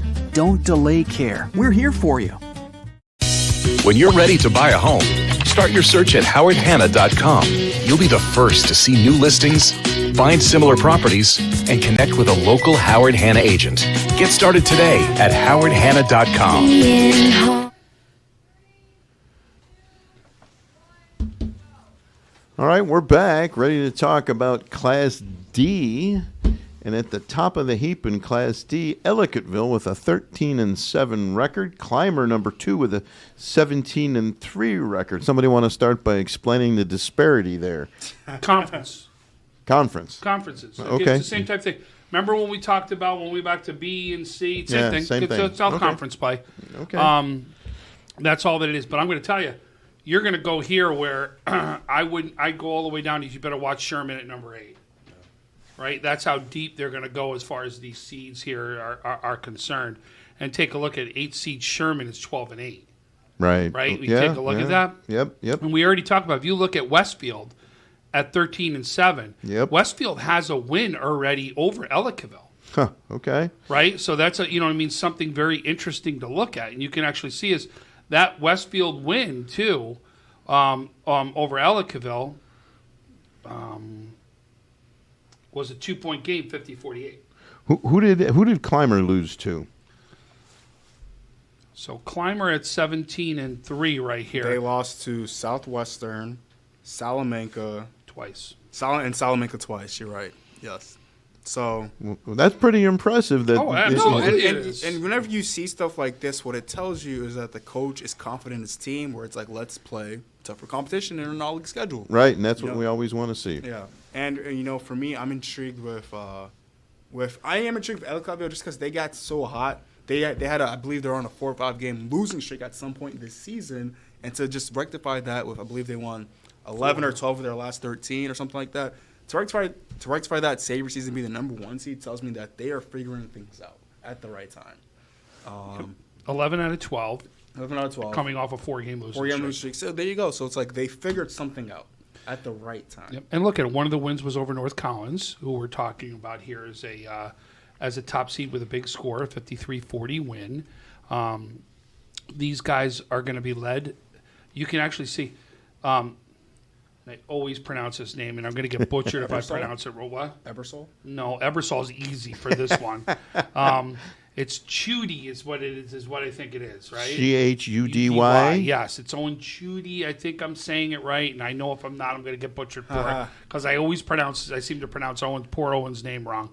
But he's the only scorer that's over in double digits, right? But you got 1, 2, 3, 4, 5, 6, 7, 8, 9 guys, 10 guys that have a scoring average on this team. So you can see as they get multiple guys into play. They spread the ball around. And I'll tell you, watching this team in the past, it truly is a team that understands the team concept of basketball. They will move the ball around to find the open man. They really will. And to do that, that's why you see nobody with this prolific amount of scoring right there, because they are truly trying to find the open man on the floor and be able to get to that ball to that man. Yeah, and for me, I feel like Class D is a very competitive class, and I think you mentioned North Collins, 2 of their 2 scorers, Derek Ebersol and Matt Sweet, are in the top 5 in Class D in scoring. They literally have the 2 best scorers in Class D on the same team. And Matt Sweet, if you don't know him, here's the quarterback at Eden, North Collins, that can run all over the field when, as far as a football player is concerned, because he's the quarterback that can run the ball, right? No. You could just see that athletic ability here, and then you got the 3-point shooting and the specials that we've seen in Ebersol. It's a dangerous duo. Excuse me, a very dangerous duo. And what I'm intrigued with is how Westfield does. They're the reigning sectional champions. They have Carson Swanson, a sophomore, who's led all of Western New York, not just Section 6, not just Monsignor Martin, but all of Western New York in scoring at 27.6 points per game. So I'm curious how Westfield lost 4 out of 5 starters. 4 out of 5 right there. Right? Is exactly what he just said right there. Some of them mixed a little bit, though. So, I know he played with his brother last year, but for him, first of all, I'm so excited to see that his jump. He was great last year, but to be the scoring champ in the whole area. Well, he said he had to develop my game. He goes, I was a 3-point specialist. Yeah. I was the kid that sat out there. I knew what my role was. He goes, 4 out of 5 gone, including his older brother, right, goes, and now I got to be the man. Well, I got to take on my game. You can see, developed a jump shot, he said. I got more to the basket. I did more things about my game. What he said he's got to make sure that they learned, and there's some things they've learned from the losses, is the defenses they're throwing at them that are directed at him because he's such a big scorer on there, and that's something you'll see them to make the adjustments as they try to make a run. Remember, with Westfield, right, they've played Clymer, Sherman, Panama. 2 of those games were 1-point losses, and then you've got a win against Ellicottville that's in there. So here you are at the number 5 seed, and think about it, right? You've had losses to Clymer of 1 point, losses to Panama at 1 point, right? You're right in the mix of things when you're sitting there at the 5 seed and what you're capable of doing. Like, think about it. Would it be crazy to say that the number 5 seed could advance all the way in? No. Not crazy at all. And I think Not this at goes all. back to our earlier conversation when we talked about B2, right? So competitive. You don't really know what's going to happen, where seeding matters, but also doesn't matter because the teams are just so close talent-wise. And when you have the leading scorer in the whole area, I mean, you have a great shot. And I'm very excited for this. I mean, all these teams have a legitimate argument as to why they should be playing at JCC on later in March for the sectional title. No doubt. And the Blake best- Coptis, somebody we don't want to forget over on the Clymer side of the spectrum. Austin White, 2 guys in double digits there for Clymer. They're going to be in the mix in this thing as a number 2 seed, right? But this is something where it's going to be fun because we could be very, very shocked as to what seeds play out here. It could very well, the tops could advance, but you could easily see something happen between a 5 or the 8 of Sherman, right? Agreed. Come through and be able to make some damage happen. I won't be surprised to even see Sherman, right? Could Sherman advance all the way into that semifinal game? No, you're right. I mean, again, that just goes to show how just close these teams are, how competitive Class D is. I agree. And that's just great for everybody. Yeah. Awesome. And we'll keep an eye on that one. That is going to wrap up Section D. We'll come back and talk Monsignor Martin boys basketball right after this break. Western New York Immediate Care's new locations are now open. Whether you've suffered a minor injury or just aren't feeling well, Western New York Immediate Care provides safe, quick, high-quality care at an affordable cost. Our clinicians are trained to diagnose and treat non-life-threatening injuries and illnesses and are equipped with on-site x-ray and labs to help you feel better, faster. With 4 convenient locations open 7 days a week, Western New York Immediate Care is here to help when and where you need us. Visit us online to learn more. Logistics Plus is a global transportation provider headquartered in Erie, PA with locations worldwide, including right here in Western New York. Logistics Plus is consistently recognized as a fast-growing transportation and logistics company, great supply chain partner, top freight broker, leading project cargo manager, and a great place to work. With a strong passion for excellence, our 500-plus employees put the plus in logistics. Call our Buffalo office today for an efficient, personal approach for all of your transportation needs. When you're ready to buy a home, start your search at howardhanna.com. You'll be the first to see new listings, find similar properties, and connect with a local Howard Hanna agent. Get started today at howardhanna.com. All right, I am here with the Timon Tigers guard, junior, 6'3", Jaden Harrison. Jaden, thank you for being here. Thank you for having me. 22 points a game, 7.5 rebounds, 4 assists, leads the team in points, rebounds, assists, Mr. Do Everything. Timon is also the regular season league champion. Congratulations on that, which will also make you the number 1 seed going into the playoffs. Jaden, you've had a fantastic junior season to say the least, right? I mean, you've done everything. Only 3 losses and only 1 locally, actually. Talk about what's made you guys so successful this year. It all starts back from right after the season ended last year. Things didn't end how we wanted it to, so we went back to the drawing board. We got some transfers to come over, and we started working at it right away from summer league. And we got a great coach in Coach Rowe. We got a great coaching staff, and they all get us ready each and every game. Coach Rowe watches film all day on every team for us, all day. Like at school, he watches it all day and gets us prepared. So, it's just, we had a great staff like that. It's pretty, all you got to do is listen to the staff and play, and the rest is history. I mean, it's got to be great, playing for a coach that was so successful as a player, too. I mean, he was an incredible player. We were talking about it back there about, 2,000 points, 1,000 assists, one of the best players to come out of this area. That's got to be just a great learning experience playing for someone like that also. Yeah, it is. It really is. So, I mentioned earlier that you guys only have 1 or 2 local losses, right? And unfortunately, they're both from Canisius, right? And last year, you also mentioned it didn't end the way you wanted to. You lost to Canisius, right? Yeah. So I don't want you to look past O'Hara, St. Francis, or Nichols, who you're going to play in the first round. But just for a second, let's pretend we're going to look past them. And let's say you do get to that championship game against Canisius again. What's it going to take this time to get over that hump? To get over the hump this time, Canisius is a really good team. Like what I'm about to say, I don't want to take nothing from them. No, but it's okay. Both times we played them, we gave up. We was up 8 with like 4 minutes left. We gave them a lot of offensive rebounds. Shot ourselves right in the foot. So kind of collapsed a little bit at the end. It seems like, we right? Collapsed. Then the second time, we just came out flat. And so basically, what I'm saying, like, I feel like we all feel like we lost to ourselves. Right. And if you played your game the whole time, like how we play, you probably should win the game, right? And and then it goes. That's a testament to Canisius too, to play the whole time too. They never give up too. So really good team. Yeah, and I like your answer on that. But also you feel that if you guys do play your game, you are capable of winning that. Yeah, and this is a new season now, the playoff time. So we feel like we like our chances against them. So you've had an incredible junior year, as we mentioned. Mm-hmm. Tell me, what is the perfect storybook ending to your 2022-23 season? Winning. You know, that's what it all comes down to, because after last year, I didn't really have any other goals, but just getting back to the championship and being able to be a champ, you know, and the way we lost last year brutally is just even more fuel to the fire. So that's got to make you hungry, right? Yeah, we're really hungry. Jaden Harrison, great having you, man. Thank you for having me. Look forward to watching you in the playoffs. Let's go over to Francis. All right, I am with Ja'Kai Rainey from Nichols, this Nichols team in this tough Monsignor Martin league this year. You're 15-8 overall this year. What has been the key to this team, your team's success this year? The key's been like playing together, getting a lot of repetition in the gym. Just really, just flat out playing together. When we play together, I feel like we could beat anybody in the Monsignor Martin. All right, you beat those teams beat up on each other. You do have an overtime win over Canisius. That was earlier in the year. Take me back to that game. What did you learn from it?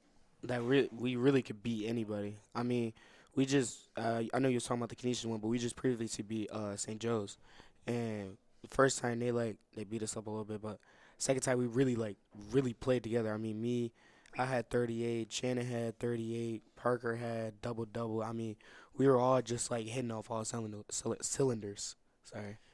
You're good. Ja'Kai, you're known as a scorer, but tell me, what aspect of your game are you most proud of right now? Right now, I mean, the way I can, like, make something out of nothing. I mean, and that's just, like, scoring. I mean, getting, like, scrappy rebounds. I mean, people may not know this, but I'm like a top leader in rebounds. Like, you know, I like grab some rebounds. But yeah, it's probably making something out of nothing. Yeah, I'm gonna ask Tom Prince's favorite question. Are you more proud of a 20-point game or a 20-rebound game? 20 rebounds and how much points? What was that? 20 rebounds and how much points? No. Would you rather have 20 points in a game or 20 rebounds? If you had to pick one or the other. To be honest, 20 rebounds, because 20 points, I mean, I like more than 20. Like, that's just like, for me and my team, that's just too low for us to be scoring. So, yeah, 20 rebounds. 20 rebounds, okay. Yeah. And then finally, you have Canisius, you have Joe's, we just had Timon in here. Mm-hmm. What is it going to take for you guys to win a Monsignor Martin title this year? This year, everybody got to play the way how they played the Joe's game, the Canisius game. We all just got to go back, take whatever page we did from that game. We just got to put it into that game. I promise you, we'll win it. All right, Ja'Kai, thank you for coming in. We're going to talk about Ja'Kai's team as well as the rest of the Monsignor Martin in our final segment of our show. This is the 2023 Boys Basketball Playoff Preview Show on Western New York Athletics. Does he do car? Forget about it. How about home? Forget about it. Does he get good rates? Forget about it. And you're saying there's no problem too big for this guy? Forget about it.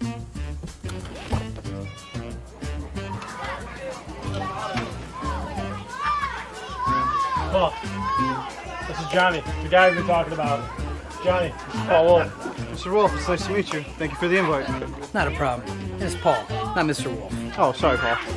Johnny, forget about it. For all your insurance needs, call 835-WOLF and...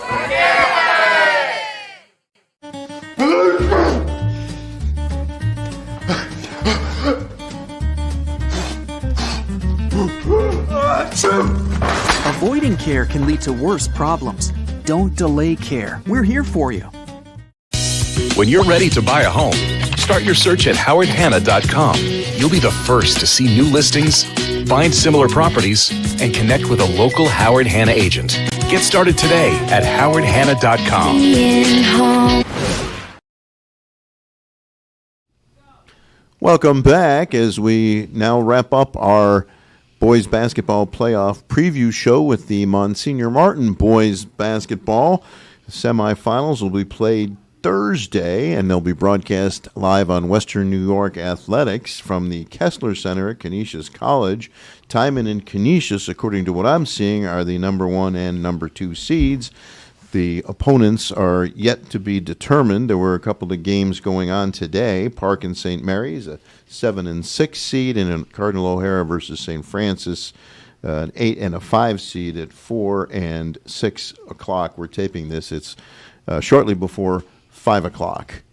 Actually, we're live and we're taping this, but it's now shortly before 4 o'clock. It's the Monsignor Martin League, so like in Section 6, anything can happen. Looks like Timon and Canisius have the 1 and 2 seeds set to go, and who's going to be there? And Nichols are seeded too. Joe's is 3, Nichols 4. Right. Okay. They're awaiting what's going on right now. Right. So position, Timon and Canisius have put himself in a great spot, but as we've often seen in the Monsignor Martin League, looks like Section 6, anything can happen, and there are a number of teams that are threats to those top 2 seeds. You know what, Stu? Has it been a year anything can happen in the Monsignor Martin, or we pretty much knew year after year where it was going to stand? Okay, go ahead. Correct me again. That's okay. I don't mean it like that. I know. I know we're teasing, but yeah, it was always, Canisius was going to be there, right? And then who was going to be the other team that was going to join them? One year at St. Francis, one year it was Timon. You know what I mean? Right. But you kind of knew what was there. You can't say that this year. No. This is the deepest year where you could truly say, right? If I said Timon was going to win, it wouldn't surprise you. Canisius, Joe's with wins over these guys. Right, You know what I mean? right, It wouldn't surprise. right. Nichols has been playing incredible. Would it surprise me? No. And I think you saying that is interesting to me. I agree, but St. Joe's having wins over these teams to me makes them the dark horse. I think that's agree. great. Yeah, I agree. Because Right on. to me, they're a team that they don't have the player that everyone talks about. Canisius, Shane, Timon, Jaden, and then Nichols is Jakai. You could say Parker Ray over there, too. And You Parker could Ray, also say a couple of guys. But that were the there. household names, I Yeah. just feel like St. Joe's doesn't have that guy. They have Isaiah, who's great, and they play like a great team. But they, to me, are a dark horse that can go all the way and win it. And like you said, what's going to happen this year? I mean, Canisius, Timon, Nichols, I think that those 3 teams are the favorites right now. I'm very fascinated to see how this all unfolds. But this, to be honest with you, if a year Yeah. you're going to see somebody, this is it. This is it. Right? This is the is year. it. If you want it wide open, you want your opportunity, this is the year right here. It really is. And the regular season kind of proved it. Yeah. I mean, really, because there were a couple of years where Canisius just flat out dominated everybody. That's my point, right? Right. And you saw that for a couple of years, or at least if Canisius wasn't going to win it, you knew they'd be there in the finals, right? And they still could get there in the finals. There's no doubt about it, right? They're still one of the top teams to be reckoned with. But like I said, Nichols has played unbelievable this year, right? And think about it, and they lose probably the top point guard in Western New York and still held serve and came out of the gate with 10-game win streak. Yep. You know what I mean? Like, if I would have told you you're gonna lose your point guards, but don't worry, coach, you're still gonna come out 10 games and be one of the top teams at Monsignor Martin.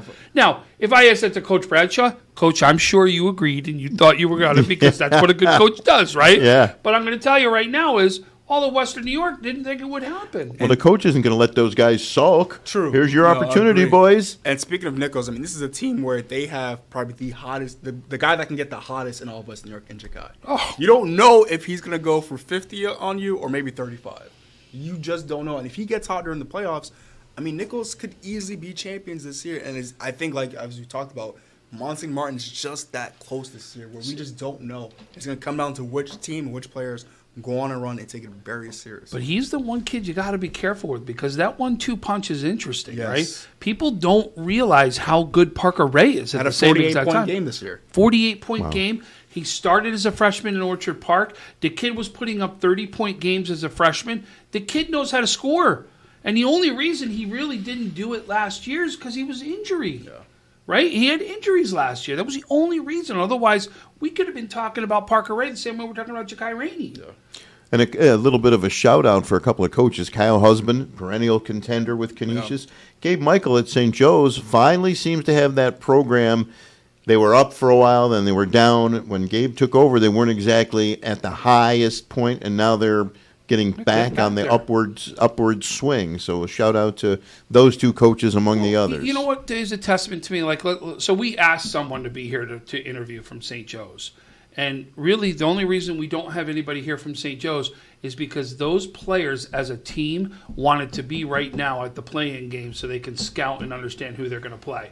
That, to me, is a team concept, right? And a testament to the coach that says, listen, we're about team and we're going to do this as a team, and that team is bought in. And you said when you don't have the stars out there, you better have the team concept. And Coach Michael's absolutely done that. And speaking of that too, when you have a year where it's kind of wide open, where there's no perennial favorite, you have to take it seriously because winning a championship is not guaranteed, especially in high school where you got 4 years and you just don't know. You don't know what's happening next year, right? Where you have teams that are very beatable. As much as people talk about oh, great Canisius, they had been beatable. They lost St. Joe's, Jamestown. It's going to be a very competitive Monsignor Martin playoffs. I think all of the playoffs across Western New York this year are just very exciting to me. I don't disagree with you at all. Like I said, we went conference to conference throughout the day, and we really made reasons for multiple teams to be able to go out and do this. And like I said, some of these conferences we talked about could go as much as 9-10 teams deep. Yeah. That we're not going to be, chances of it happening, of course they're slim. But are we going to be surprised to see it? No, because of what we're seeing in basketball that's played. And then I said this, when you take the big out of a lot of this, it makes a lot of teams equal. And I think we're seeing a little bit of that this year. And that's interesting that you mentioned that, too, because I feel like a lot of these playoffs are going to come down to guard play. Who's going to have the best guards? Who's going to have the best wings? Doesn't it always come down to guard play? I mean, your bigs kind of cancel, and it's going to be the guards. True, but the guards could make mistakes, and your bigs were going to make up for it underneath with some of the rebounds. Think about it. Let's look at Amherst last year. Yeah. How much of those bigs come into play, right? No, McDuffie was the star of that playoff run. So it's the combo that did it to me. But this is why when Clevis earlier said, I love Niagara Wheatfield.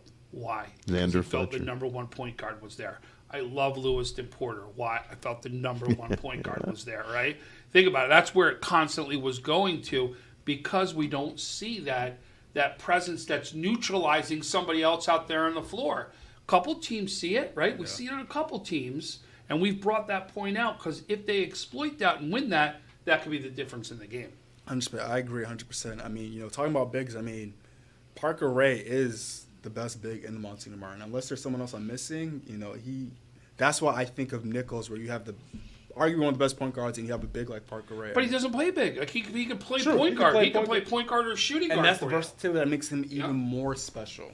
Well, he's a kid that for them may play big there, but when he plays at the next level, he ain't playing big. Oh, yeah. He's shooting guard, right? Here, at least. That's exactly what he's going to play. Yeah. Like him and Ja'Kai, in essence, could be playing the same position at the next level.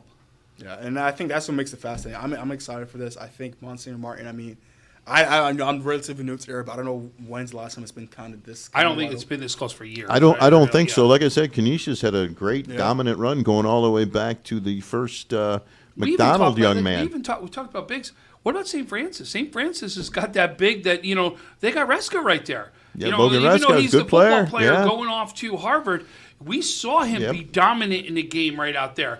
Can they somehow use him down low to neutralize some of the things? Watch out, St. Francis could be dangerous. And if you look at some of the people that were ranking or trying to say who are the best bigs, Reska's one of the ones that comes up in that conversation.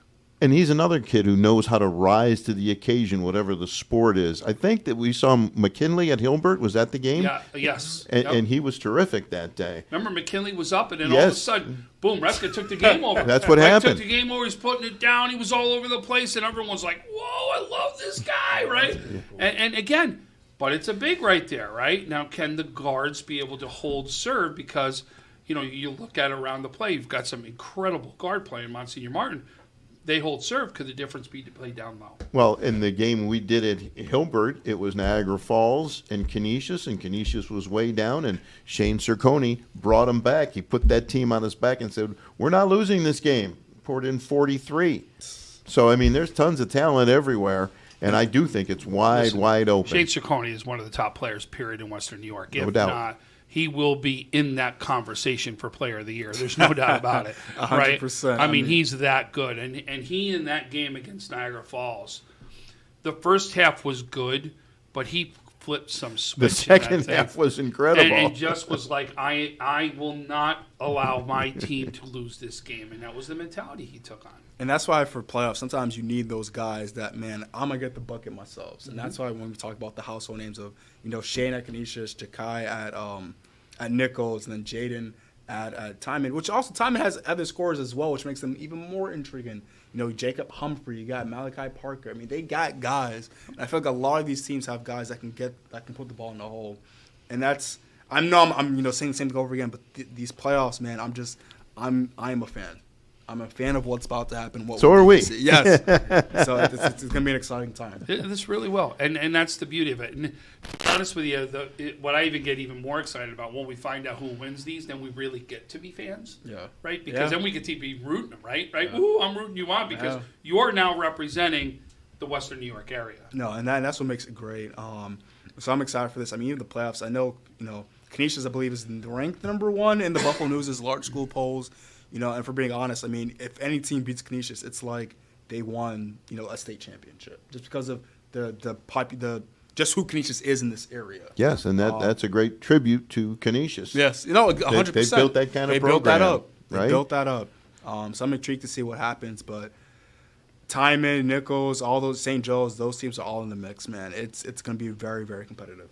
And we can't wait. Want to remind everybody that Thursday we'll have the semifinals. Tom and I will be at Canisius College, the Kessler Center, 5:30 and 7:30 for the Monsignor Martin semifinals on Western New York Athletics. And then we have the championship It's on Sunday. Sunday, that is at 6 o'clock, again from the Canisius College Kessler Center, again on Western New York Athletics. Final thoughts, anybody? I'm just excited.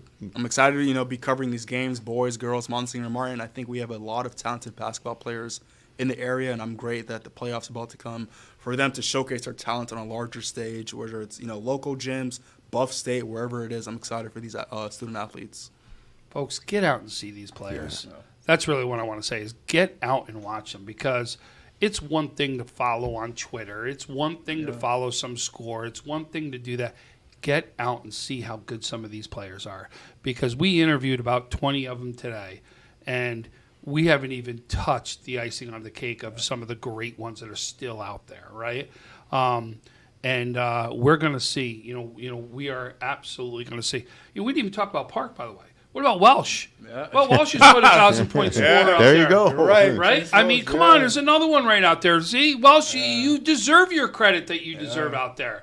And sorry, I don't mean to throw it in at the very end, but he deserves credit. But it just shows how deep they are. Now, score is where they come from, right? And go see them. Stop just watching it on Twitter. Go and support these players. Yeah, I feel like this area has so many great basketball players that could play D1, D2, D3, JUCO. Playing, any college level is an accomplishment itself. And I think this area is loaded, across boys and girls. And once again, we'll have the Monsignor Martin semifinals and finals on Western New York Athletics. Want to thank everybody for watching. Our producer, Heidi Gunther, Francis Beck, our man in here with us, Tom Prince in the red shirt, Clevis Murray sitting right next to me. Thank all of you for watching, and go out and watch some basketball. My name is Stu Boyer. Have a good night, everybody. Sometimes it just isn't your day. We all need a little help from time to time. That's why we're committed to providing safe, quick, and cost-effective care. And we keep it simple. Just walk in. We're here for you. Learn more today. Do you insure a lot of businesses? Yes, we do. How about restaurants? We got a bunch. Do you cover property damage? Yes, we do. How about my equipment? Covered. How about sewer backup? We got it. What if my cook gets hurt? You're covered. Foodborne illnesses? Covered. What if my party tent goes down? Covered under property damage. And you say this is all under one policy? One policy. When do I pay? Once a month. Just one time? Just one. Is there anything you don't cover? What's your record for consecutive questions asked? 31. Tables. We don't do tables. Gotta love Buffalo. For all your insurance questions, call the Wolf at 835-WOLF.